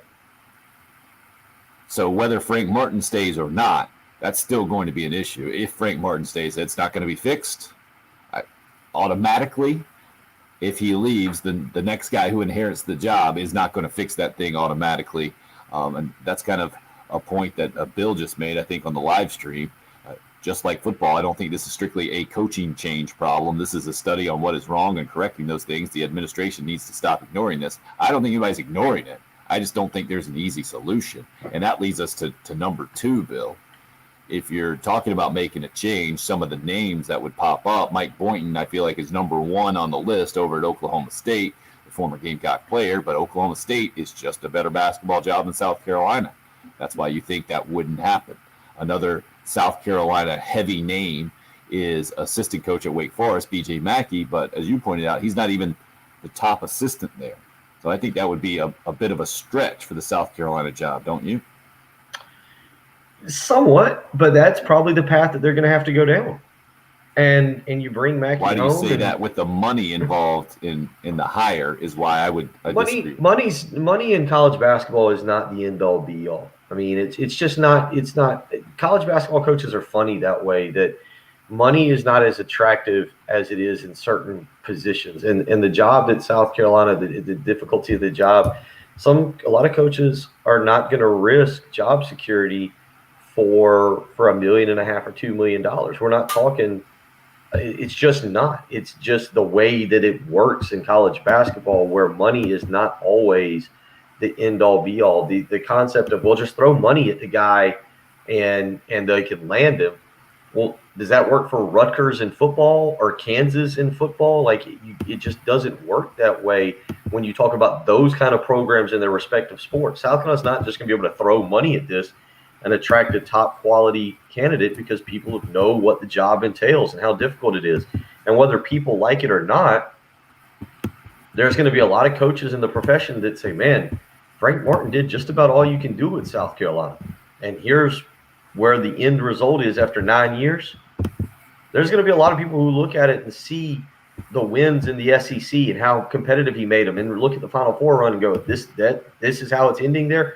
I don't need a piece of that. I'll stay with my job and I'll wait for something better to come along. Money's not going to really factor into this all that much. I don't know what South Carolina's going to have if we go down this path. If this is where we end up later today or this week or whatever, I have zero clue what South Carolina financially where they're at with what they may be able to do, but I don't see money factoring into this. You're not going to be able to go out and throw a whole bunch of money at a primetime coach and land them. It's just not how it's going to work. Anonymous texter seems confused by this conversation at all. Why are we talking about who could take the job? Why would we want to run off the best and most successful coach South Carolina's ever had after one bad and crazy season? I think that goes to a poll question that Jay Phillips in the halftime show threw out on Friday. 440 votes almost in on this thing. With the Gamecock season now being over, how do you feel about Frank Martin continuing to lead the program? 3 options, all 3 getting more than 31% of the vote. Time for a Change ended up winning, but just with 36% of the vote. 32.6% of the vote going to he's the guy to do it. And I'm not sure yet with 31% of the vote. Just shows you, I think, it's not a scientifically proven poll or anything like that. It might not be scientific evidence, but it is a pretty good gauge, I think, right now of where the Gamecock fan base is with Frank and the future. There's a many different thoughts out there, and you can firmly be in one camp or the other or right in the middle. And there's almost an exact equal number in these voters here in all 3 positions. We got to kick off the second half of the program. When we come back, take a quick break now. It's the early game. It's 107.5 The Game.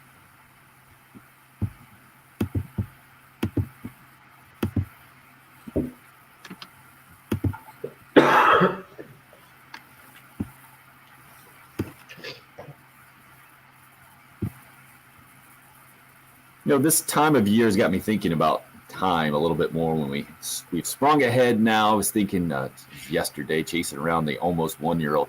How much longer will it be? Well, I'm still cleaning up the spit up. I'm hoping about 2 more months and we'll be done with that, because wiping the carpet these days has just become a habit at my house. That's what we do. Fortunately, we got some professional help around our house with Zero Res carpet and air duct cleaning. Zero Res has been out to my house several times and done a great job cleaning my carpets. And my carpets have stayed cleaner longer because Zero Res does it differently than anybody else. They have a patented powered water system. No leftover soapy residue. That's why my carpets have stayed cleaner longer, fortunately for me. Also, there's no harsh chemicals involved in the process. That's very important to my wife and I.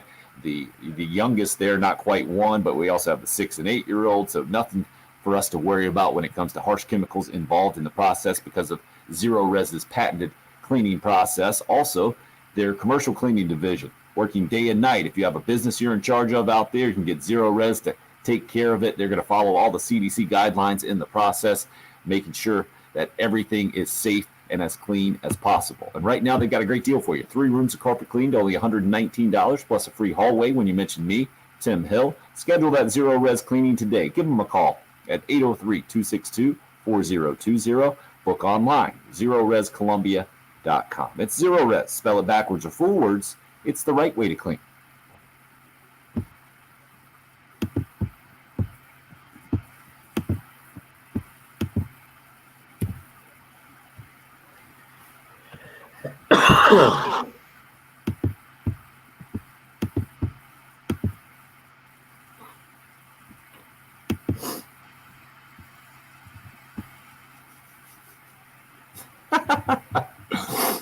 Our boy just hit us up on the text line.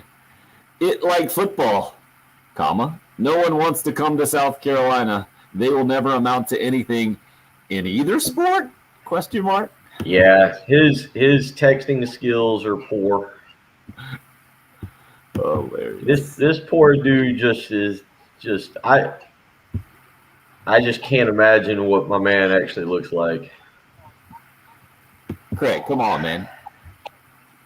They're going to go with another Odom? I don't think so. Maybe someone along those lines at a smaller school, but I don't think specifically Dave Odom's son will be the guy. And I don't think his son's going to come somewhere where they fired his father. Right. Yeah, Didn't good end point. well. Yeah, there's a lot of names. There's a lot of names you can start to eliminate quickly, because if Frank gets fired, you can eliminate anybody who's remotely associated with him and is a friend. You can take that. like yesterday, a couple people were like, well, what about Brad Underwood? I mean, he did coach here 1 year. I was like, well, he's got a decent job right now. Let's just start with that. But B, yeah, he's going to be like, yeah, they fired my friend. Let me go take that job. Apparently, these people have never heard Frank Martin speak or spoken to him. Loyalty is kind of a thing. Yeah, the names that people are throwing out for this job, I think it'll come to. I don't know if BJ Mackey will be involved. I know that there are some people who are pushing for him already. I don't know if he's a legitimate candidate. I think it's Bob Ritchie. I think that's the candidate. I think that's the guy. Why not Kelsey? I don't know if he would take the job. He might have to just because it's Winthrop to South Carolina, but I know he's waiting on Xavier or Cincinnati. I like Pat. Pat's a great dude. He's a Midwest guy. He wants to go back up there.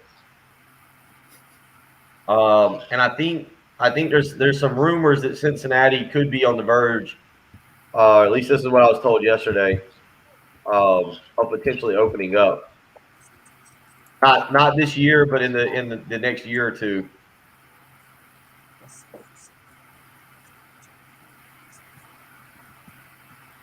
I don't know how Brandon did this. That's what I was just looking to see. I don't think they're in the tournament. Who's that? Cincinnati. John Brannon's their head coach. Yeah, he's in his second year. Yeah, they went 12-11 this year. How about Kelsey to Marquette if they get rid of Wojo? Yeah, see, I think he could end up going. That's what he's kind of waiting on. He wants to get back up there. He's a Midwestern kind of guy. I think he's from Ohio. Is it Ohio? Well, it ain't hard to look up. I'll look it up. I got it right here. Yeah, he's from Cincinnati. I'd move here. I think I know a long time ago his two dream jobs were Xavier and Cincinnati, but I don't think Xavier's opening up anytime soon. We're heading back in.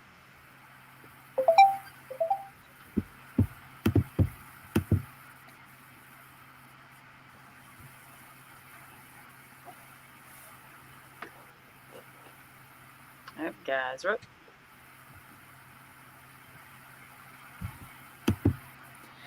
If I was Ray Tanner, Kentucky Joe begins. I have Gamecock cheerleaders greeting Billy Donovan everywhere he goes. When he walks to his front door, they start cheering, "Go Billy, go to USC." When he gets out of his car at the Coliseum, he's greeted by Gamecock cheerleaders. Billboards up all over town recruiting him to Carolina. Christmas cards, Thanksgiving turkeys, anything and everything to get him interested in the job. That's my unrealistic scenario for South Carolina. Quite the unrealistic scenario, I think it is, going from the Chicago Bulls now to the Gamecocks after having been in the NBA, been pretty successful at Oklahoma City for several years. I think Billy's an NBA guy now. I don't see that happen.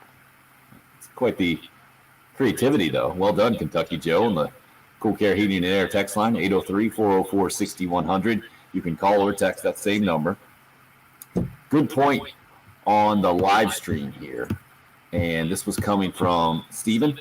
If Frank Martin stays, you got to give him 5 more years because there's no way this is an NCAA tournament team next year. I think that's part of the issue, right? In the conversation today that reportedly Frank Martin and Ray Tanner will have is about, okay, where's the program going from here? What's the expectation? I heard a lot of Carolina fans on Friday, Bill. I think the consensus was give Frank another year. But the question I have, and I certainly don't disagree with that sentiment because of everything this year's team went through. It's not justified to make a change based on this year. And that's not what it would be, right? This is more, okay, where do you go from here as far as the overall program? Because there's 2 years left on the contract. That's a highly compensated head coach. Over $3 million a year. You're paying your basketball coach more than your football coach. And I don't think that's ever happened in South Carolina. Maybe back in the Frank McGuire days. But you can't sign him to another year, right?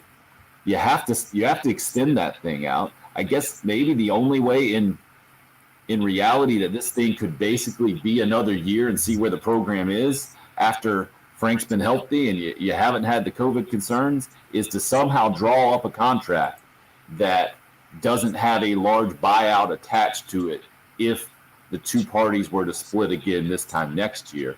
But from Frank Martin's standpoint, why would you agree to that? I don't think he's in a position where he feels like he has to sign up for that and can't find something else that would be more attractive to him somewhere else.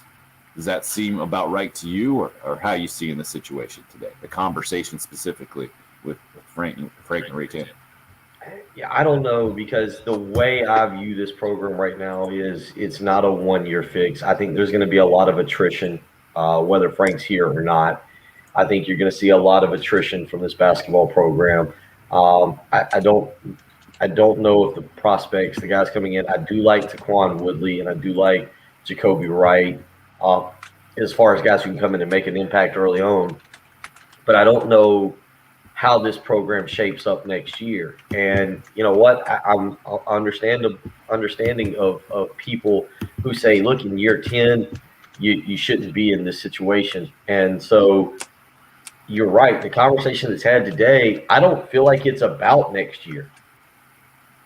I feel like it's sticking with someone for 2 or 3 more years, that you believe that Frank Martin is the guy long term, not just for next year. I don't feel like you're going into the meeting going, all right, Frank, you got 1 year here to show us what you got, or else we move on. Because I don't feel like this roster, as we sit here currently on March 15th, and whatever's about to happen with this basketball program, I don't feel like that this program's set up to have success next year. And so to me, it's a little bit of hitting the reset button again. Are you willing to do that? Are you willing to hit the reset button again? They did it. This would be the 3rd time. Obviously, Frank had to do it when he arrived. You had to restart the entire program basically and recruit.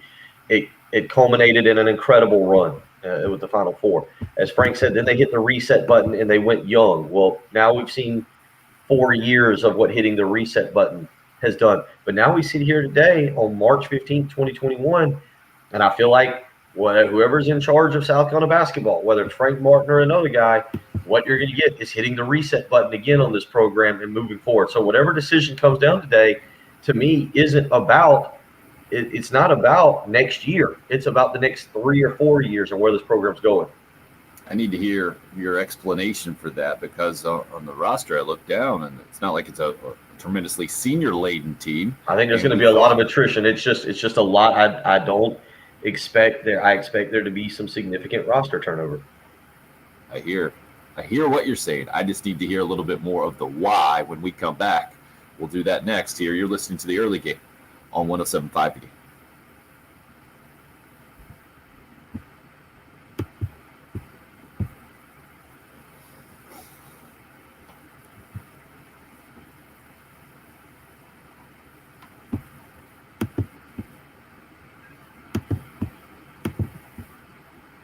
All right. One thing about the weekend, the pollen. There was a lot of pollen. I was looking at it. It was incredible. And if you have a pool, if you have a home personal pool, you probably had a lot of pollen. Now is the time to get that thing cleaned. You need to contact Corley Pool Solutions this morning. Get them out there, because the weather's turning. It's going to be beautiful. You're going to be ready to lay out by the pool. You're going to want to hop in your pool. You're going to want to use your pool. But if you got a bunch of pollen in there, it's going to be nasty. It's going to be disgusting. You're not going to want to have neighbors over. You aren't going to want the kids jumping around in the pollen.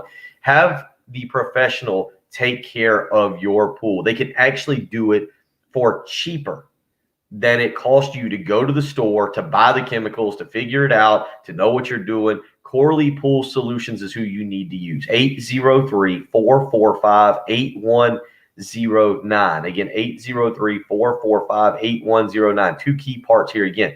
Cheaper. A flat monthly rate is how they will charge you for maintaining your pool. It will be cheaper than you actually doing it yourself. And 2, they will do it the best of their ability. They are over 20 years of experience in the pool cleaning business.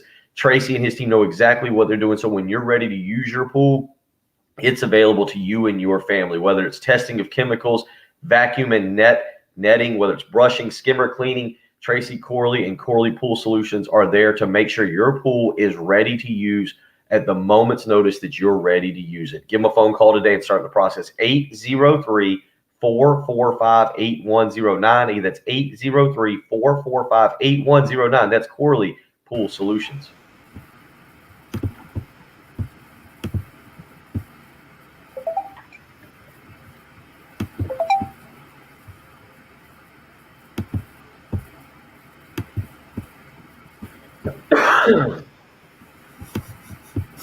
Oh, our buddy Jim's in this morning at Carolina Beach. It just gives Carolina Beach. Good morning, Jim. Could be worse, Jim. Could be worse. They could be Clemson fans. You could be stuck having to pull for Clemson. Life would be a disaster. What's that baseball record at now? Did they drop all 3 to North Carolina or just the series? I know they lost yesterday. I don't know what they did the rest of the week.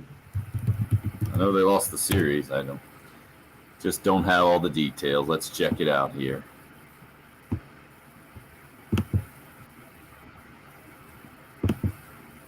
But they are 5-5, so they got to be under 500, I think, or maybe they could be. I guess they could be 6-6. Like I said, they lost yesterday.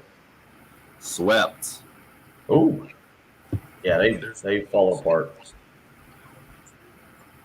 They've fallen apart.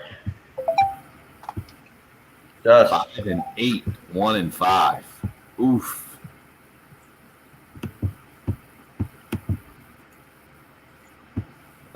That heat is cranking up on Monty.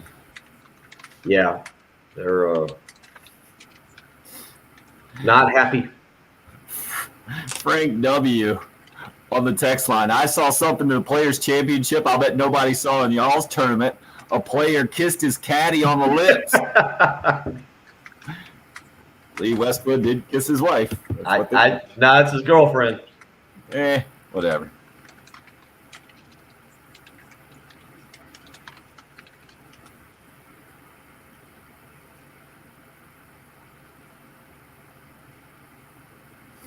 Jen, we got a sleep number that we can record later this week. We just got to do it by Wednesday, I guess.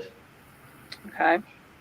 Is there no AAA spots on the log there where you just I put a note in there and I didn't get a response from you guys. I was wondering if that's a lie for somebody. Yeah. What? Yeah. So I will. Yeah, it's alive, Jen. It's built. I didn't know that. Okay. So 8:40. Okay. I was gonna double check with you guys if I hadn't heard anything. So I appreciate the reminder. So we have Russell and Brandon here, Yes. but not much time. No. Got about minute 45. Okay, we'll take the extra minute. Obviously, that's counting the extra That's minute. part of counting that. Mm-hmm. Yep. All right, let's come back just as quickly as we can after the Herndon Chevrolet studio deal. You can take out the other rejoin. Couldn't make Or it not. do that fast enough. A little late.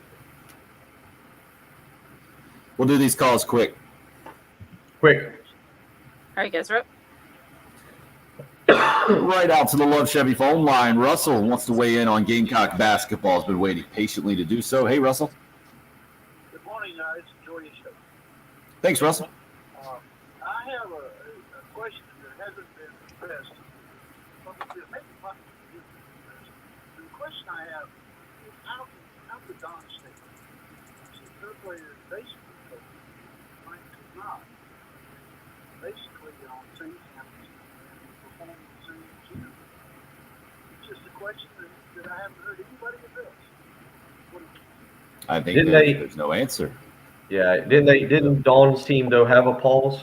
It wasn't as long. Obviously, the one in December was significant for South Carolina basketball, but didn't Dawn's team have a pause at There was just one SEC game, I think, postponed. Okay. It was against Ole Miss, I think, and it eventually got made up. Russell, we don't pretend to be doctors on this show, but I Well- think what we've all learned, well, not all of us pretend to be doctors on the show or meteorologists. There we go. What we've all learned in this last year is that it's the reaction to COVID is so individually based that there's no reason to speculate there. Yeah, it was the effect was a lot more, was massive on the men's program compared to the women's for sure. Brandon, you get the last about a minute or so on the Love Chevy phone lines. Go ahead, sir. Hey, good morning, man. Yeah, I'd stick with Frank. I think this year is kind of a misnomer. Last year wasn't a bad year. And what I was more concerned with, as I was telling your screener, is what was going on with the players at the end of the year not coming to games or, 30. you know, I kind of could never quite figure out, well, Cousinard and Brian are not in this game. They're not injured and they're not there. They're not playing. I don't really know what was going on with that, but I mean, even Coach K, even other guys that had a bad 15. year, with having 2 years left on the contract, I wouldn't throw it away and start all over again. I'd let Thank you, it Brandon. let it pass. Sorry we're out of time. I think he was making your point, Bill, why you feel like a lot of attrition is coming. Hour 3 coming your way next. Basketball head coach Frank Martin. And That's like more of our liners this morning, or Frank Martin. No kidding. Right. It isn't on purpose. Got to get them in. They could be. They may not be usable tomorrow. All right. You see Thomas's text in there? If you want to get grizzled, I think he did it.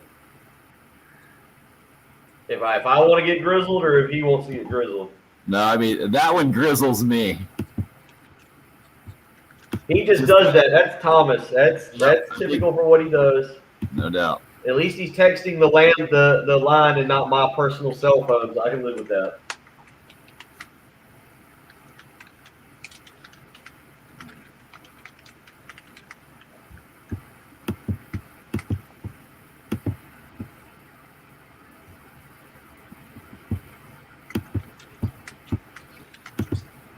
Good morning, Hope. It is definitely nice to have Jen back. She is trying to get this place back in shape. Just saw the latest email. I'm deaf now. I'm telling you. What? Exactly. I'm surprised nobody saw me throw the headphones.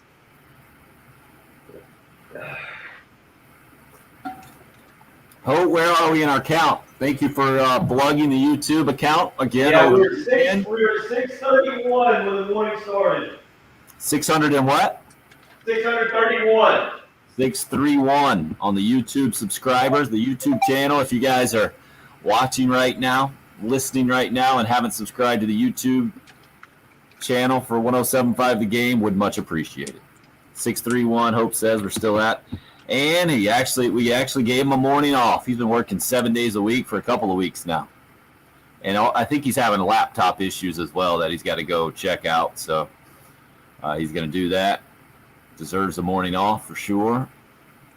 If you don't think so, feel free to harass him on Twitter about it. Call him a slacker. But he actually pushes the buttons for us on the weekends as well for the broadcast of the games.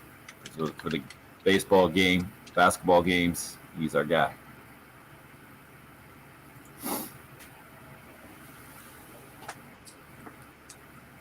I'm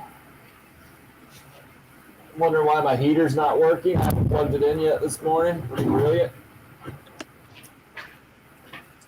It's like you get an engineering degree. Do what? What did Tim laugh at as he cut out? Whew, it is windy out there this morning. Patrick got the day off. Patrick worked all weekend. Yeah, Tim just addressed that. He said did he's been he? working 7 days a week for a couple days or for a couple Yeah. weeks. He's young though; he can do that. We've all done that, Yeah, but he deserves the day off for sure. That's today. Today's my long day. We do today and Wednesday right now. When you factor in soccer in the afternoon, because I get up and do this, then I go to the other office for a little while till 4 o'clock, and then Austin's got soccer from 5:30 to 7. How's baseball going? Awesome, man. Awesome. Is it? Well, we haven't played a game yet, first of all. So I'll use the Spurrier line. Yeah, everybody likes everybody right now. No playing time issues. But no, I think I drafted the parents more than the kids because I knew who would help me out. There you go. That's working well. Excellent. First game is this coming Saturday, so we'll see how that goes. Nice. Those are good times. times. My kids are liking it, so that's a good thing. I might have been that dad yesterday. I argued with the head official over Austin's 4th goal. He got taken back. The girl, so they came over to us before the game. They came over because, unfortunately, one of our coaches has gotten a reputation for, not me, but for yelling at the officials. So they came over and they were like, hey, look, this girl, we had to plug her in. She's not used to reffing this age group, so please don't yell at her. And we were like, all right, yeah, we can. I was like, that's fine. That's no problem. So Austin had 3 goals. I mean, just he had a lights out game. He gets his 4th goal and she calls him offsides, and it's down on the other end of the field. It's on the other end of the field, and it was a really questionable call because the ball was in the penalty box and he was in the penalty box, and I really questioned it. So the dude behind me who's watching the girl is like, oh yeah, that was definitely the right call. And I turn around, I'm like, how did you see that from here? I was like, I can't tell. I was like, I disagree with you. He's like, oh no, I can tell from here. I can see it. I was like, you're 15 feet behind me. There's no way you could have. I can't see it. He goes, oh, I can just tell. I was like, well, I can tell it was the wrong call. Sounds like my cousin Vinny, courtroom scene right there. It was like, and after I kind of argued for a minute, I kind of felt bad about my dad was down on the other end at the end of the game. I was like, was he offsides? And Dad's like, oh yeah, he was offsides. It was pretty clear. It's like, okay, well. Great video from Mike Gundy I retweeted last night. I think he's sitting in his office with his son, and he recounts a conversation that his dad had with him watching his kid play. It was at a baseball game, I think, and he was trying to coach him behind there. And Gundy's dad was like, what are you doing? You're not the coach. He's playing a game. Let him play. He's like, that was a good lesson. Well, Austin played great. Yes, I was proud of him. He had a big day. I would have liked to seen him get that 4th goal. What was the final score of the game? 4-2. You won the game anyway. You just won it 5-2, huh? I just wanted him to have a 4th goal. He had a lights out day.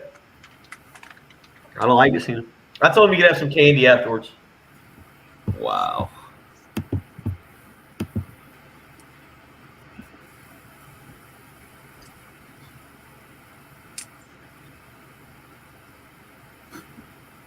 Yeah, I miss those days of the baseball. Good times. Baseball. All right, we're heading in.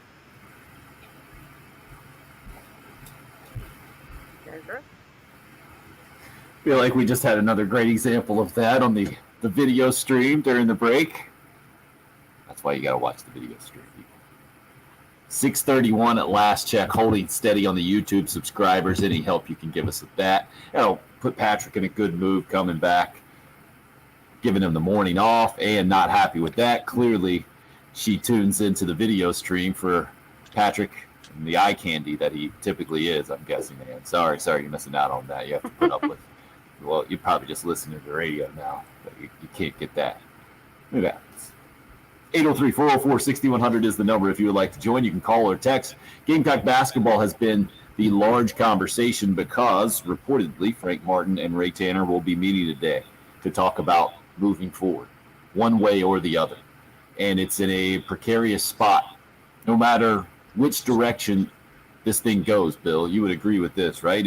If Frank Martin stays at Carolina and the Gamecocks decide to go that route, you would, I think, maybe equate it to what Baylor did, going the steady route with Scott Drew, and clearly they're now reaping the benefits as the number 1 overall seed. And there wasn't a ton of success in the first 8 years. I think you went back through Scott Drew's tenure there, and Baylor kind of the question popped up, I guess, on the video stream. If Baylor can win, why can't South Carolina win? And I think their history is relatively comparable before the last maybe decade or so, when last 8 years or so, as Scott Drew has now been there, 16 years or something incredible. It's hard to wrap my brain around. Even if Frank Martin moves forward, okay, how's this thing going to look? Because we just had the caller at the end of the last hour mention, what was that? The Jermaine Couisnard and Keyshawn Bryant not playing in the SEC tournament game, and it wasn't necessarily an injury situation, or was it? That was part of the weirdness, right? It was a coach's decision on the SEC Network broadcast, and then you heard from Frank afterwards, and he said, yeah, there was a physical issue and a mental health deal, and we had during the season as well another isolated incident where Trey Hannibal had a day off for a game. We've never seen that before. I think this has led you to the conclusion that there will be attrition this year, not from seniors graduating, but guys that have eligibility and are going to continue to play college basketball. You just think they're going to choose to do it somewhere other than South Carolina based off of everything that went down this year? Is that where you're at? Well, I think, let's just go through the roster real quick of the names that I instantly look at. AJ Lawson. What exactly is he going to do? It'll be the third time he's flirting with the NBA, and I don't know if he just is willing to move on, and whether it's the G League or Europe, or I don't know. I don't, because he's not going to be drafted. But what does AJ Lawson do? That's one guy. Justin Minaya has been here for 4 years. Does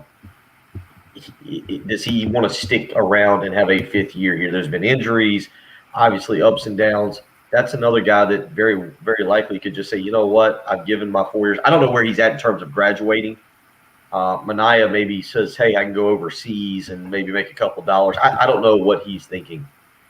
Seventh Woods, a guy obviously that has been with the program now 2 years, obviously was out at the end of the year with an injury. But you're talking about a guy who would be in college for his 6th year at this point if he comes back next year. There's another guy that does he want to do 6 years? I mean, just in the big picture, is he ready to move on into the next phase of his life? Is this what he wants to do again? So those 3 guys are the first 3 that I look at. We haven't heard from Alonzo Frink. And I know Frink wasn't called up in all this stuff this year, but you do wonder, whatever reason he elected to opt out, whether it was serious health concerns, whether he got sick and never fully recovered, whatever it may have been, is he as committed to the program as he has been? Jermaine Couisnard had an awful year. I mean, there's no other way to describe it. It was a really bad year. Mentally, where is he at with this program, with this coaching staff, with his career? I just think there's a lot. Trey Hannibal looks, if you're taking a mental health day off on a game day, just from experience, that generally doesn't seem to equal being on the same page with your coaching staff sometimes. Where is he at with this coaching staff, with this program? I think there's a lot there. I think there's a lot there with a lot of players, and so it wouldn't surprise me to see some significant attrition if that's how this thing plays out, and Frank Martin is back. It wouldn't surprise me if Frank Martin's gone and several players just decide, hey, I don't feel like dealing with this anymore. I'm going to go start over. And I don't know what exactly the rule is going to be, Tim. I'm assuming it's going to be the same with the one-time transfer policy. If guys want to just transfer and they're eligible to play immediately somewhere else next year. We've talked about it with football, obviously, and the impact it's had on the transfer portal. I really – with basketball, how does that impact this offseason? I saw yesterday St. John's had some defections pretty quickly. So I don't know how exactly it's going to go here. I don't either. I don't think anyone does necessarily. Maybe Frank Martin and Ray Tanner do. And maybe they're on the same page. Maybe they think they have a really good idea how they're going to move forward, and they're thinking opposite. I don't think anybody knows at this point. Jimmy hits us up, and this is a common refrain I think I've seen from a lot of Gamecock fans. Jimmy on the Facebook live stream says Frank deserves one more year, then reevaluate. And I think that's a fair conclusion to come to because of all the stuff that came along with this year. Frank having COVID twice, the massive pause in basically the entire month of December. I get how Jimmy comes to that conclusion. I think it's a fair one to come to. The question I have then, Jimmy, how do you move forward from this point, from a contract situation, from a program situation? Like what you were saying, Bill, can this roster basically, can Frank just say, guys, it was a brutal year. We're going to wipe the slate clean and come back fresh again next year. I think with so much,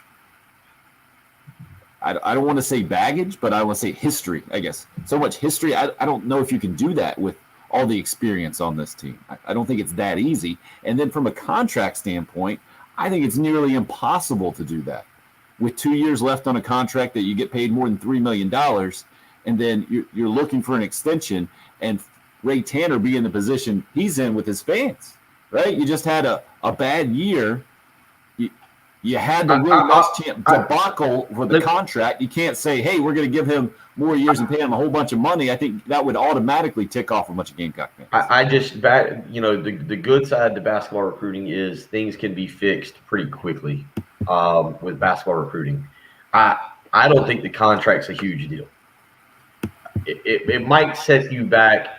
Look, now I will say this. What's your proposal? What's a good resolution, Bill? Well, ideally, I'm going to contradict myself because I'm saying also that if you make this commitment to Frank Martin today, you're not committing for one season. Okay, so there is a part of that. I understand what you're saying there. I don't think you can say, oh, hey, look, we're giving you one more year and it's NCAA or bust next year. I don't think the program's there. I don't think that that's where they're at. I don't think that next year is the magic bullet where this team magically figures it out. I think there's going to be attrition. I think it's going to be a different looking roster for whomever, whether it's Frank or whomever. Next year is going to be a different year. I don't think it's going to be an awful year, mind you. I'm not trying to tell anybody that, man, next year could be a 10-20 type season and they're back to the Darren Horn days. I don't think they're there, but I also don't think that this program next year is in any kind of position to contend for the NCAA tournament. I think an NIT berth seems realistic to put themselves in that position. That's going about 18-14 or 18-13, which is about what Frank's done the last 4 or 5 years, and I think that seems very realistic. With that being said, I just don't think that next year you base. I don't think you can sit down and have a conversation today and say, all right, we're giving you one more year. I feel like you've got to say, okay, what is your long-term plan here? Give me the PowerPoint. What is your plan here that in 2 or 3 years we're going to the NCAA tournament every 2 out of every 3 years? That this thing that the foundation is stable. What is your plan here that in 3 years we're not having these conversations anymore and we're not hitting the reset button? Because that's what's about to happen for this basketball program, in my opinion. And so 1 year doesn't change it. So I guess to answer your question, I do say this. I don't think you necessarily have to go in today with some kind of wild plan on contracts. But I think you, on the flip side of that, by offering an extension or saying this, you are showing the commitment to Frank Martin that he's the guy for the next 3 or 4 years. But the problem I think Gamecock fans would have with that is, what if you have another bad year next year? Then what's going to lead you to believe that you can pull out of 2 straight bad years? Because this year's an easy explanation, right? It was a brutal year and COVID completely ravaged the team. That's an easy explanation. But if there's another poor year the next year, then how do you continue to justify the direction of the program? Because that's a conversation we had with Will Muschamp, right? It wasn't just you lost football games this past year. It's the trend of the direction of the program mirroring the previous trend of the direction of the program that he had at Florida, and why you couldn't continue to go down that path. And That's why I think it's a very difficult sell one way or the other for the Gamecock fan base at this point. With and Frank it's Martin. unique. It's unique. You don't really see this in college athletics anymore, where it's 9 years. Like, that's kind of the unique part of this, right? Is that coaches don't get this long. And there is a lot of resume there. There's good and there's bad. You know, whatever side you want to choose to go to on the Frank Martin situation, there's positives. You know, I know nobody wants to hear it, but we can sit here and tell you that the SEC run that South Carolina has had with 3 of the last 5 years having a winning record has been one of the best runs South Carolina's ever had in the SEC. I mean, that's factual. You can also point to some really, if you want to go the other way, you can point to some really bad losses, to Stony Brook, to Stetson, to on the road last year with the NCAA tournament on the line, and you go to Nashville and you lose to a bad Vanderbilt team. You can point to those. Those are factual. There are facts on both sides of the case here of the argument as to what South Carolina basketball is. But it is year 9, and that's the crazy part. And I realize, again, I'm with you, Tim. That's when you say year 9, it's not a 1-year thing. Yep. All right. Hold on, please. It's not a 1-year thing. It's not. I don't even look at this. I'm willing to give a pass for this year, but then you look at the other 8 years, and again, the good and the bad of the other 8 years, and it's kind of whichever side of the argument you want to come down on, and if you feel that it's time for a fresh start, or if you believe Frank Martin's the guy that can get the job done. It's one of the reasons why we're asking this morning the Sudeth Automotive poll question at Tim Hill 1075 on Twitter. What's a fair expectation for Gamecock men's basketball by 2030? Because I don't think it's going to be a 1-year deal moving forward. And I do think, either Frank's going to be the guy for the next 5 years or so, or this is the time where the two part ways. So the expectations, we have the poll question options. 1 NCAA tournament bid, which is in last place right now. 2 NCAA tournament bids, second place with 33% of the vote. 3+ NCAA tournament bids back up. It's almost 46% of the vote leading the way. And a winning SEC record, another option, in third place right now with 11% of the vote. Again, at Tim Hill 1075. And Bill, that boggles my mind. The fair expectation for Gamecock men's basketball by 2030, 3+ NCAA tournament bids. We've had 2 this century. We've seen 2 in 2017 and 2004. Before that, you got to go back to what? Is it 92 and 93? Sorry, 96 and 97, the back-to-back ones? Yeah. Where they didn't win the game, but they got the 2 seed and 3 seed. Mm-hmm. And so that's 4. And the 5th one was what year? You're better at this. 89. This stuff than me. 89. 88 or 89. They lost to North Carolina State in the first round. And so those are the 5 in our lifetimes, basically. Your lifetime, especially. Mm-hmm. Yep. And now the fair expectation for the next 9 seasons is 3 of those 9 years NCAA tournament bids. But you do the math and you pay good money for a good coach. Once every 3 years going to the NCAA tournament when you're an SEC school, I get how you can come to that expectation. It's just that, man, it's history against you. And that's what South Carolina basketball is as we sit here right now. 803-404-6100 is the number into the program. Anonymous texter hits us up, says, I love Frank, but I don't think there's coming back from him after this season. I don't know if the players want to play for him anymore, and with so many options and quality coaches out there right now, including Mike Boynton, just like with football, this could be a great time to get that new coach in and get some really good transfers to play for him. I think that last part might be where you disagree. And having heard you and the reputation of the South Carolina basketball job, it doesn't seem like if Frank Martin isn't the guy moving forward, that there will be a ton of guys lining up for this thing, Bill, that you feel like are tremendous options for the program. Is that fair? Yeah, I don't consider Boynton a very viable candidate. I know that he's an alumni, and that obviously he's coming off a really good season with Cade Cunningham. But I don't think that it's a job I think what's going to happen with Boynton, just based on what I'm told yesterday, is he's in line now for he's making roughly $1.9 million now. I think it's right in that ballpark, 1.85, 1.9, a few pennies here or there. He's going to get a raise to close to 2.2, 2.3 from what I understand, and it's going to be an extension. And quite frankly, it's a better job than South Carolina. I don't think Mike Boynton is a viable candidate for the South Carolina job. If the South Carolina job comes open, he's not somebody that I would. Maybe he does a courtesy and talks with Ray Tanner or listens, but I don't think he's not going to be, in my opinion, he ends up being a candidate. No, I would think you would get a dollar amount and you go back to Oklahoma State and say, hey, this is what I'm getting offered. What are we doing here, guys?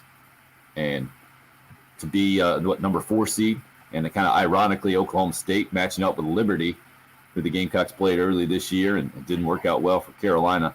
That's the matchup for Mike Boynton and company this year in the NCAA tournament.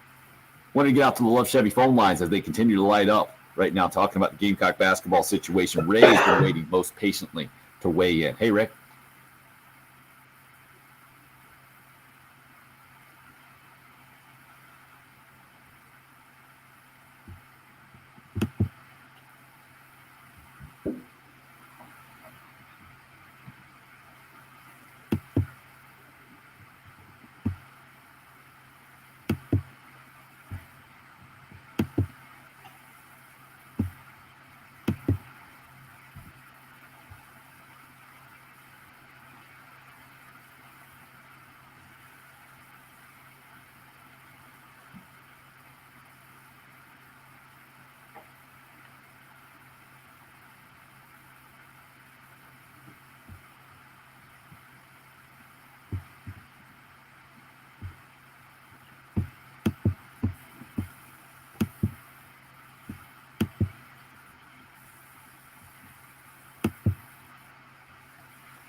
Yeah, I don't know about that, but do appreciate the phone call, Ray.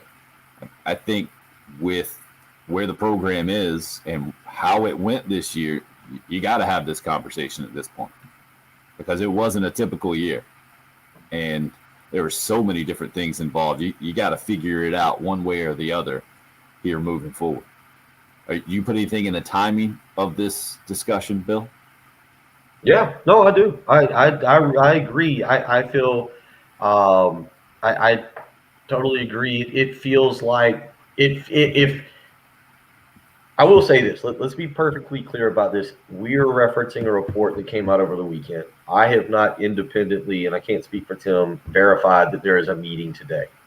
We're referencing a report from the weekend that they're going to meet today.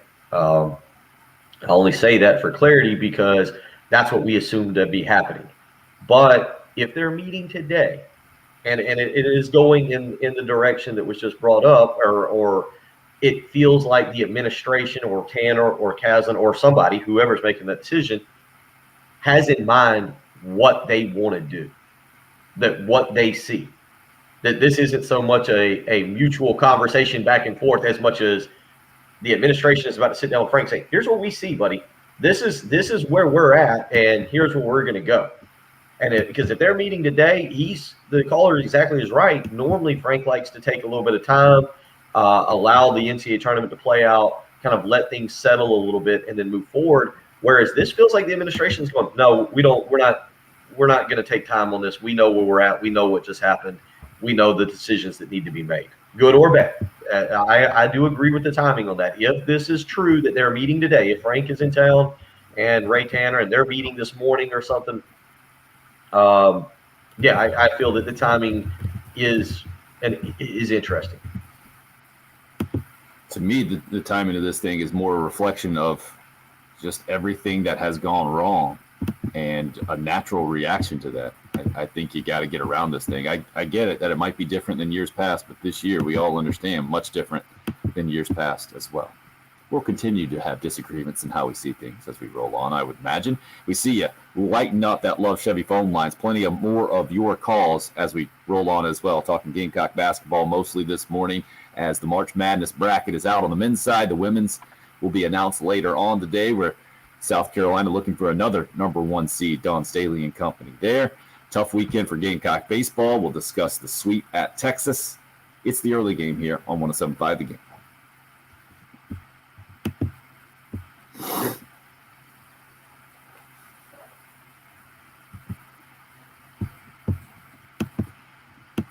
Been a little under the weather the last few weeks, and when you're a little under the weather, one of the most important things you can do is get a great night of sleep. Helps you recover faster. And when a sleep number bed, that's exactly what I was able to do. It took a little bit longer, had a viral infection, had sinus stuff, but getting a great night of sleep was imperative to trying to get back to being close to 100%. I put the sleep number setting on 60, got a fantastic night of sleep. And with a sleep number bed, I felt great, or feel a million times better today than I have. Sleep's important. You need to think about the bed you're sleeping on. Right now, the new Sleep Number 360 smart bed is available, designed to make a life-changing difference to your health and wellness.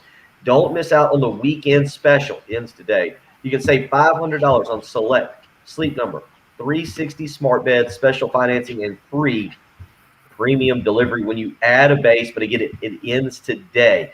Subject to credit approval, minimum monthly payments required. See sleepnumber.com for details. 2 stores to go to here in the Village. One in Irma on Harbison Boulevard across from Buffalo Wild Wings. The other in Columbia, 2 Notch Road across from Sand Hills Mall. Again, you can visit them on the web, sleepnumber.com. Sleep is imperative in your life, especially weather changing, some of the pollen that's out there. You need a great night of sleep. Think about the bed that you're sleeping on and give Sleep Number a try. Again, right now, it is designed to help life-changing differences to your health and wellness. Don't miss out on the weekend special. It ends today. Make the switch to Sleep Number and find out what a great night of sleep is truly like.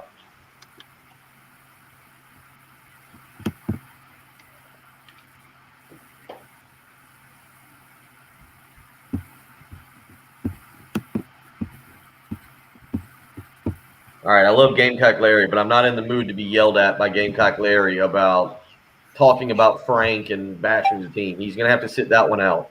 We'll go right to him first thing. I'm just going to zone out.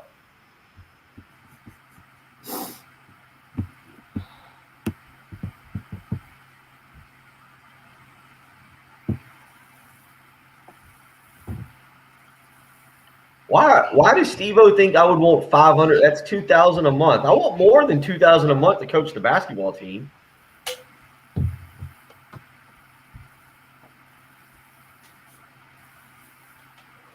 $2,000 a month. I'll take the basketball job for $750,000 a year. I think that's fair. That'll be the cheap option.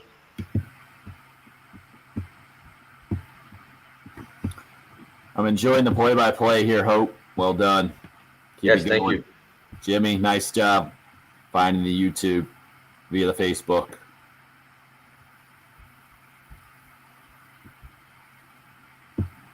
And yes, Ann, I would think he has talked to some of the players. That would be part of the evaluation process.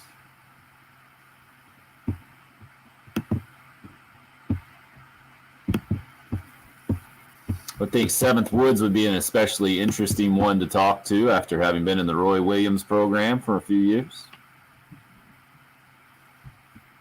Agreed, Jesse. Golf was good this weekend. Golf was good. See Steve Sands getting Justin Thomas emotional there, asking about his grandfather after the win. You could hear Justin afterwards. He had it like the sound was down a little bit. He's like, you had to do that to me, didn't you?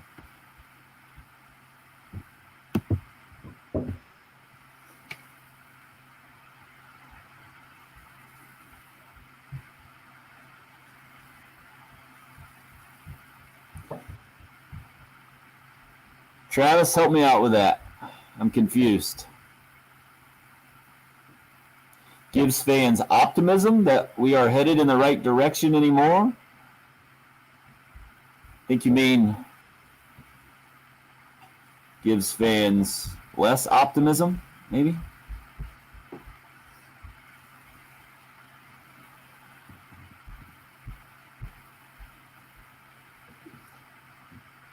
Was that Justin Thomas's caddy? I didn't see that. I did see the Bird take the ball. Who was that ball that the Bird took off 17? I didn't see that. On the Island Green? Yeah. Nice. Who was it? Somebody yesterday. Oh, I want to tell you what. I don't know what I did over the weekend, but my calves are killing me. We're not coming back yet. We're not coming back? Just never coming back?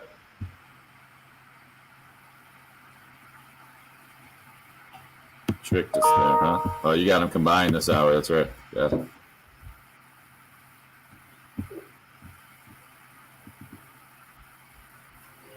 Doesn't give hope. Doesn't give hope.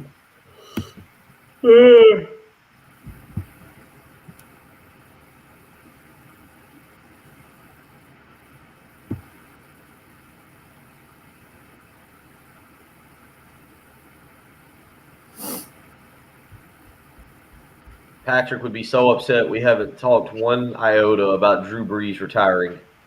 We have to save all that for tomorrow. No, I was going to mention it coming back because I just saw a report he's joining NBC Sports. Oh, okay. Wait, I thought NBC Sports was the one that was shutting down. I'm sorry? Not radio. Oh, the radio. He's going to be on Football Night in America and Notre Dame football, apparently, which is basically NBC Sports football.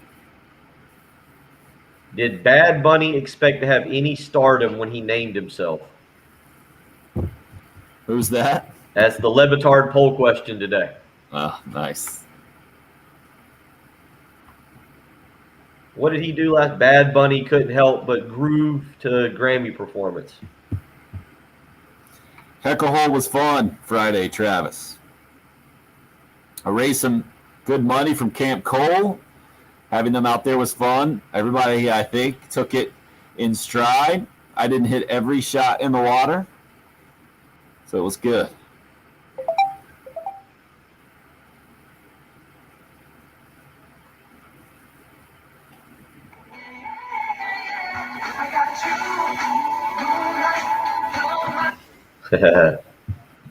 Oh, Bad Bunny.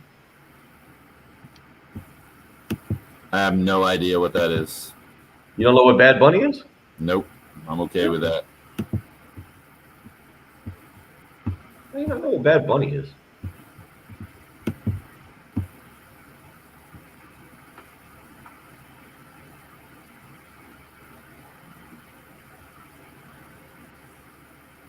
What is this that they just said? Caddy Jimmy Johnson checking the prize fund breakdown as he leaves scoring. Yep, that's $2.7 million.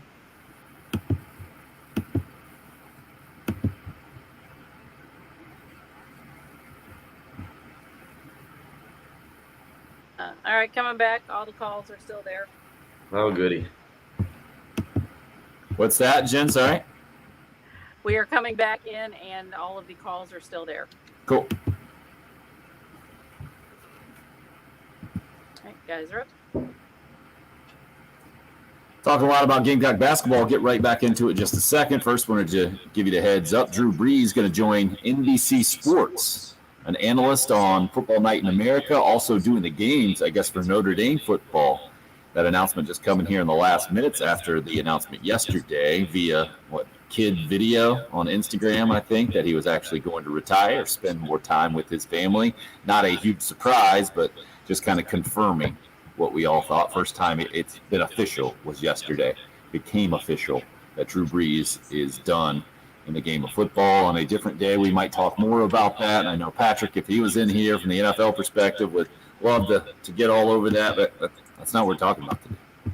Because the direction of the Gamecock basketball program may be significantly altered. Well, will be significantly altered one way or the other It will either stay with Frank Martin moving forward or it will not. And it seems like today we're going to have a resolution on that one way or the other with the report that Ray Tanner and Frank Martin meeting today. And somebody hit us up on the text line and said that Ray Tanner talked about this several weeks ago when he was talking to Jay in a monthly visit here on 107.5 The Game. Says he does that with all the coaches just a few days after the season is over. So I think you guys are reading too much into the timing piece on that one.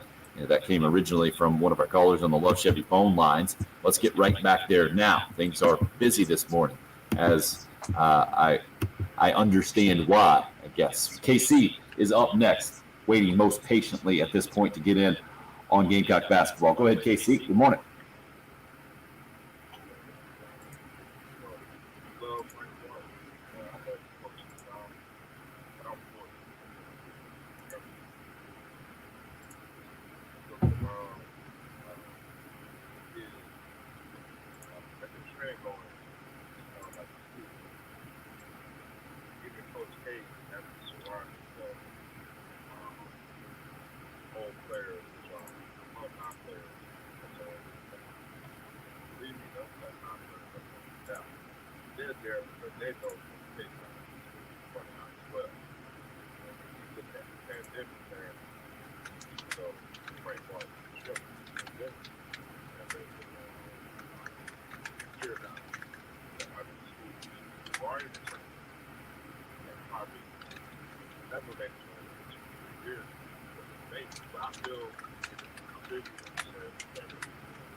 Thank you, KC. You have thoroughly confused Bill.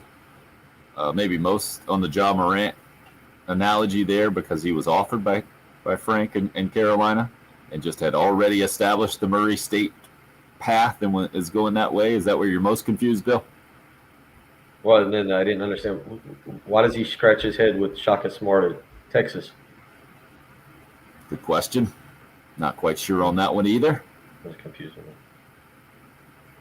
What about the idea that old school coaches are kind of out of fashion now? Because I think you can make that case, but then I think about Brad Underwood, and certainly he's not a new cool coach. I think he is a pretty old school guy that is a lot like Frank Martin, and both of their mentors. Bob Huggins had a pretty good year this year as well at West Virginia. I know Duke and North Carolina and Kentucky struggle a little bit for sure, some of the blue bloods, but I don't know if you can make that just sweeping generalization.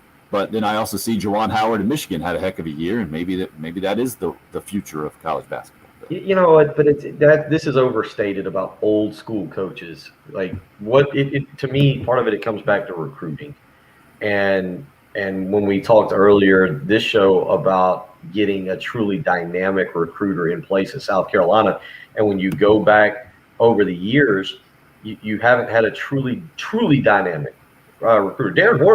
Darren Horn is conceivably, of the last four coaches, the best recruiter of the bunch. Now, I think Frank Martin is a good recruiter.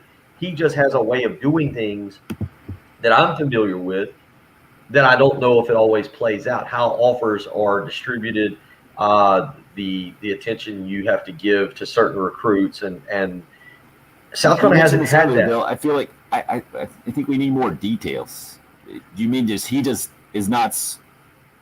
I think you've got to, it's 24 hours a day, man. It's being in the gym and showing that kid the attention and love. And I think Frank does it to an extent, but I also think, when this is where I draw the line, not in the coaching style. When people say, well, you got your old school coaches, you got your new school coaches.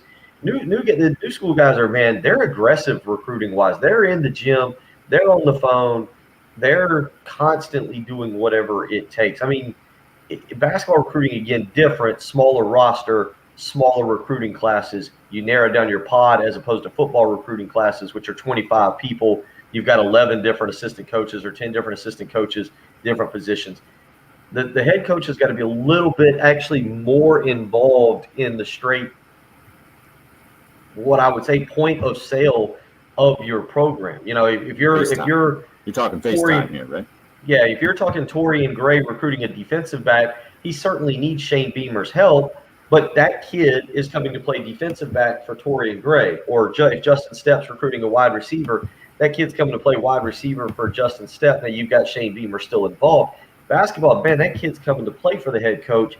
They're not coming to play for Chuck Martin or Bruce Singler or Will Bailey. The head coach has got to be front and center on every single recruiting call. And, Eddie Fogler, great X's and O's coach, hated recruiting. Didn't want to mess with it. Dave Odom, older guy, it was past his prime. He didn't want to do what you had to do. And I'm not talking about being dirty. I'm just talking about the time and the effort and the energy that's got to be put into recruiting. It's a lot. There is a head coach now. I'm not going to say his name, but a head coach now that I used to deal with a lot. He's at a mid-major school, and he would tell me on recruiting trips, he would say, Bill, he goes, recruiting is the biggest pain in the rear end that I have. He goes, well, what I would do is come home at 8 o'clock at night during the week, and I'd fix a strong bourbon, and I would just start texting recruits all night long. He's like, that was for 4 hours. He's like, I didn't do anything obscene. He goes, but that's how annoying it is to have these recruiting text message conversations with the recruits or with the handler or with the coach or whoever. He goes, I'd be sitting there for 4 hours, 8 p.m. to 12 p.m. This coach at this time did not have a family, but he would say, I have to come home. And that's my 4 hours every night, is just sitting there, text messaging, making phone calls, and it's every single night. And South Carolina hasn't had, again, I think Frank does a better job, but I also know that they could do more with how hard they pursue certain players. And so you haven't had that since George Felton. I think that would be something that I would look at. I'd be interested to see what would happen if South Carolina got a younger coach. Eddie Fogler was 45 when he came to South Carolina. Let's not act like Eddie Fogler was late into his career when he arrived. And Frank, I think, was mid-40s, if I remember correctly, when he arrived. South Carolina hasn't gone out and hired old, decrepit coaches like, Dave Odom was, I think, in his 60s, I believe. We'd have to go back and look. But there have been younger guys, but you still got to have somebody who's going to be willing to work that market. Well, and on top of that, the challenge of being the South Carolina basketball coach in a lot of these recruiting battles is even that much more, right? I feel like you have to have that much more energy or that much more of a stronger connection a lot of times with a recruit to get them to come to South Carolina versus some of these other schools. Yeah, I mean, so it's I don't know. I don't know if it. I don't know what the next step is, and you still got to have some cachet, and you've got to have something to sell. Look, South Carolina's facilities are bottom fourth. I mean, they're the bottom end of the SEC. They're better than they were. They've upgraded. I give Frank a lot of credit, and Dawn. I don't want to shortchange Dawn on that. Both Frank and Dawn have been able to go in, and the administration has done what they asked in terms of a standalone practice facility. If you haven't been down there, the bottom of the old Frank McGuire Arena, they have fixed it up. It does look better, and the way they've been able to design it, it does look better. But it's still lower half of the SEC. And then if you want to throw ACC schools in who you're recruiting against, you're talking 30 schools there. You're in the very bottom of that group when it comes to facilities. Colonial Life Arena is a good basketball facility. It's not great. It's not special. It's huge. If South Carolina's winning, you can pack it. The women pack it because tickets are ultra cheap and they're winning. The men, obviously not the same level of success. Tickets are a little bit pricier, and it's a tough venue to sell on the recruiting trail. We see you. We'll get to more of your calls in our final segment here as we try to wrap up strong. 803-404-6100. If you want a final thought, you can call or text. It's the early game on 107.5 The Game.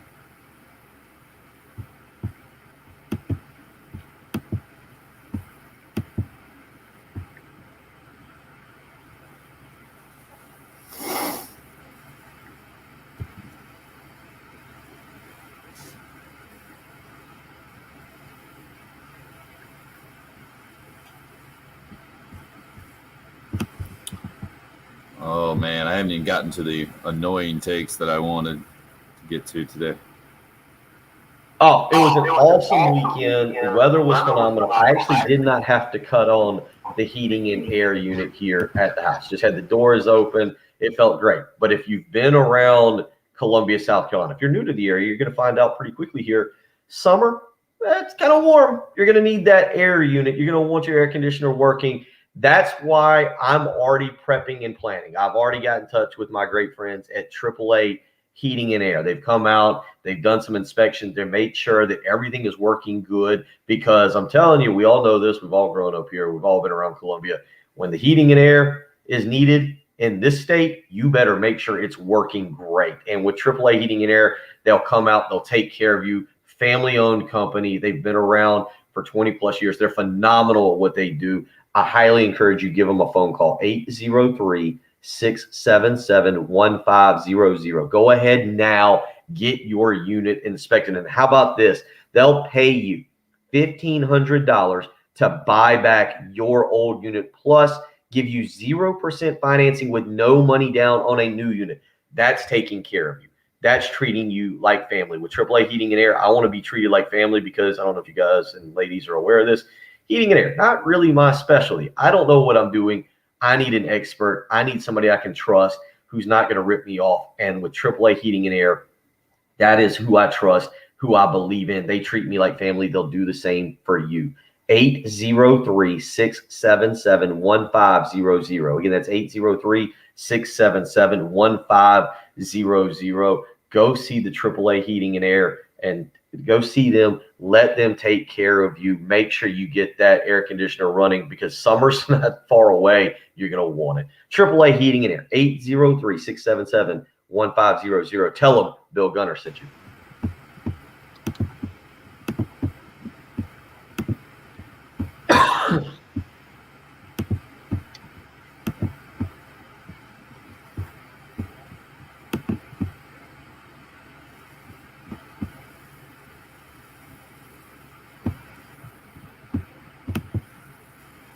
How many automatic bids is it these days? It's like 34 or something, isn't it? About half the bids. Yeah, I want to say there's 32 conferences.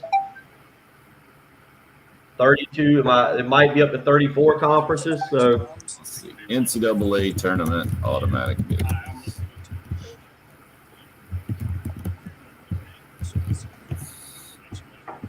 $32. You're right. You nailed it.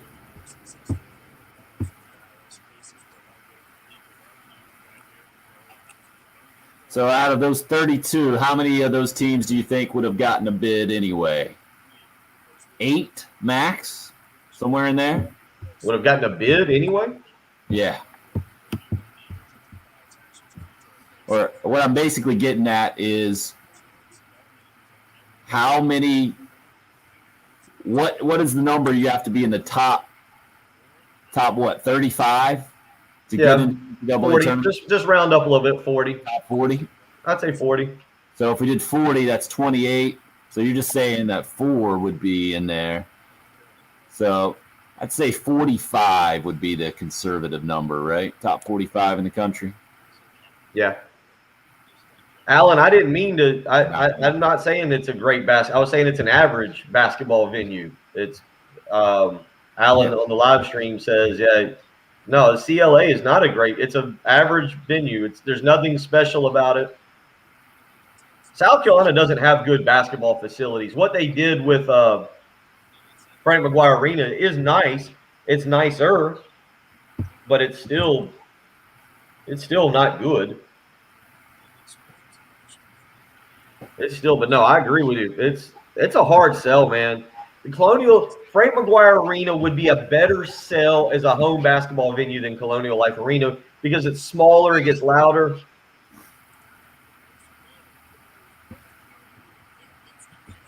Just a better venue.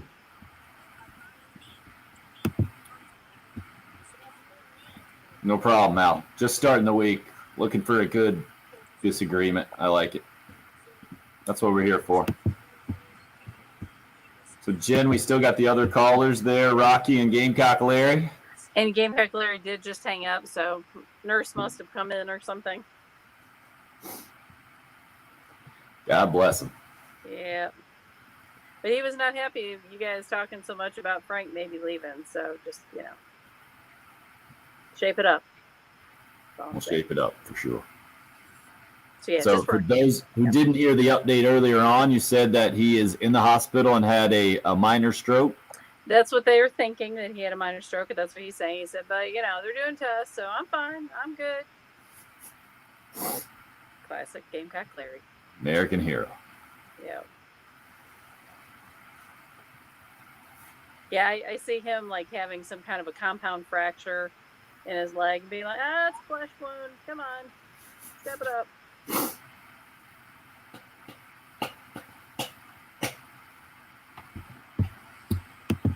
Yeah, so Tim Anderson is the one that hit us and said on Twitter, hit me, you're just saying you have to be in the top 68 teams in the country.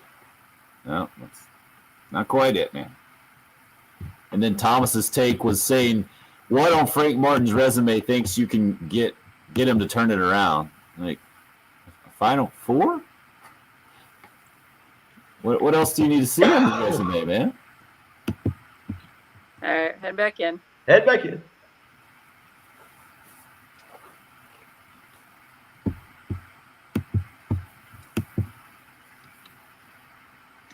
Guys, are up.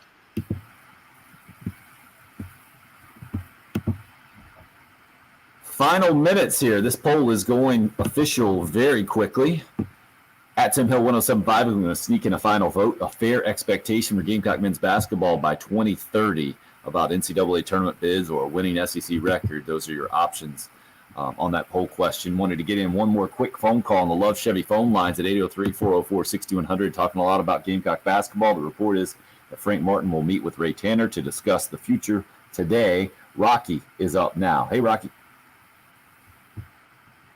Morning.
Thank you, Rocky. Appreciate the phone call. I think basically what I just heard is it's a difficult spot, one way or the other. There's no easy answer, I don't think, though, unless you have one for us to send us out on. We're hitting the reset button, and whether you're hitting it with Frank Martin leading the charge, or whether you're hitting it with someone else leading the charge, that's the question that's going to be answered over the next, I guess, 72 hours. I would assume by Wednesday we know exactly what's going to happen. Maybe we know something by today, and conversation is different tomorrow. But that's where we're at, and I think Rocky kind of summed it up. You either extend and you move forward, and you hit the reset button with Frank Martin leading it, where you say you thank him for everything he's done. You're appreciative of the Final Four run, but you say it's time for a new voice to lead the charge. No matter who is leading the charge, the expectations are there for Gamecock basketball, even though the historical production isn't when it comes to the NCAA tournament. A fair expectation for Gamecock basketball by 2030 is the poll question, the Sudeth Automotive poll question. 3+ NCAA tournament bids getting nearly 47% of the vote. 2 NCAA tournament bids, 33% of the vote, even though there have only been a total of 2 this century so far. Thanks for listening to the early game.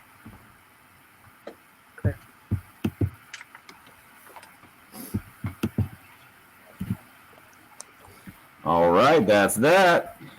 That is that. That's a Monday. Travis, what are you doing? What are you doing, Travis? You're looking about A-Rod and J-Lo and Jose Canseco. Come on, man. Canseco is an interesting follow on Twitter. I'll give you that. I think he's talking about aliens on Friday, maybe Saturday. I can see Canseco being pretty interesting. From an entertainment standpoint only. Appreciate you guys tuning in this morning. Hope that was a decent way to start your week. Yep, he is a nut, Travis says. Well done, sir. Taking us out on a light note. KT, first one in and one of the last ones in. Appreciate it. Alan, sounds good. We'll do it again tomorrow morning. Jen, great to have you back. Any words of wisdom for the kids as we go? Oh, not for the kids, no. No. Study hard, do well. How's that? Perfect. Good to be back. All right, see you guys tomorrow. Bill's smiling again. I'm looking. Look, this text message we just got in on the text line. We've gotten 2 text messages. Well, the station's got 2 text messages from this one person.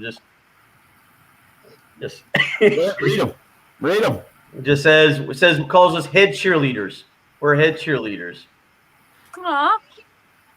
No text over the weekend about the sweep and today's focus on basketball. I'd avoid baseball too, I guess, if I was head cheerleader. Wow. That'll give you a giggle on the way out, I hope.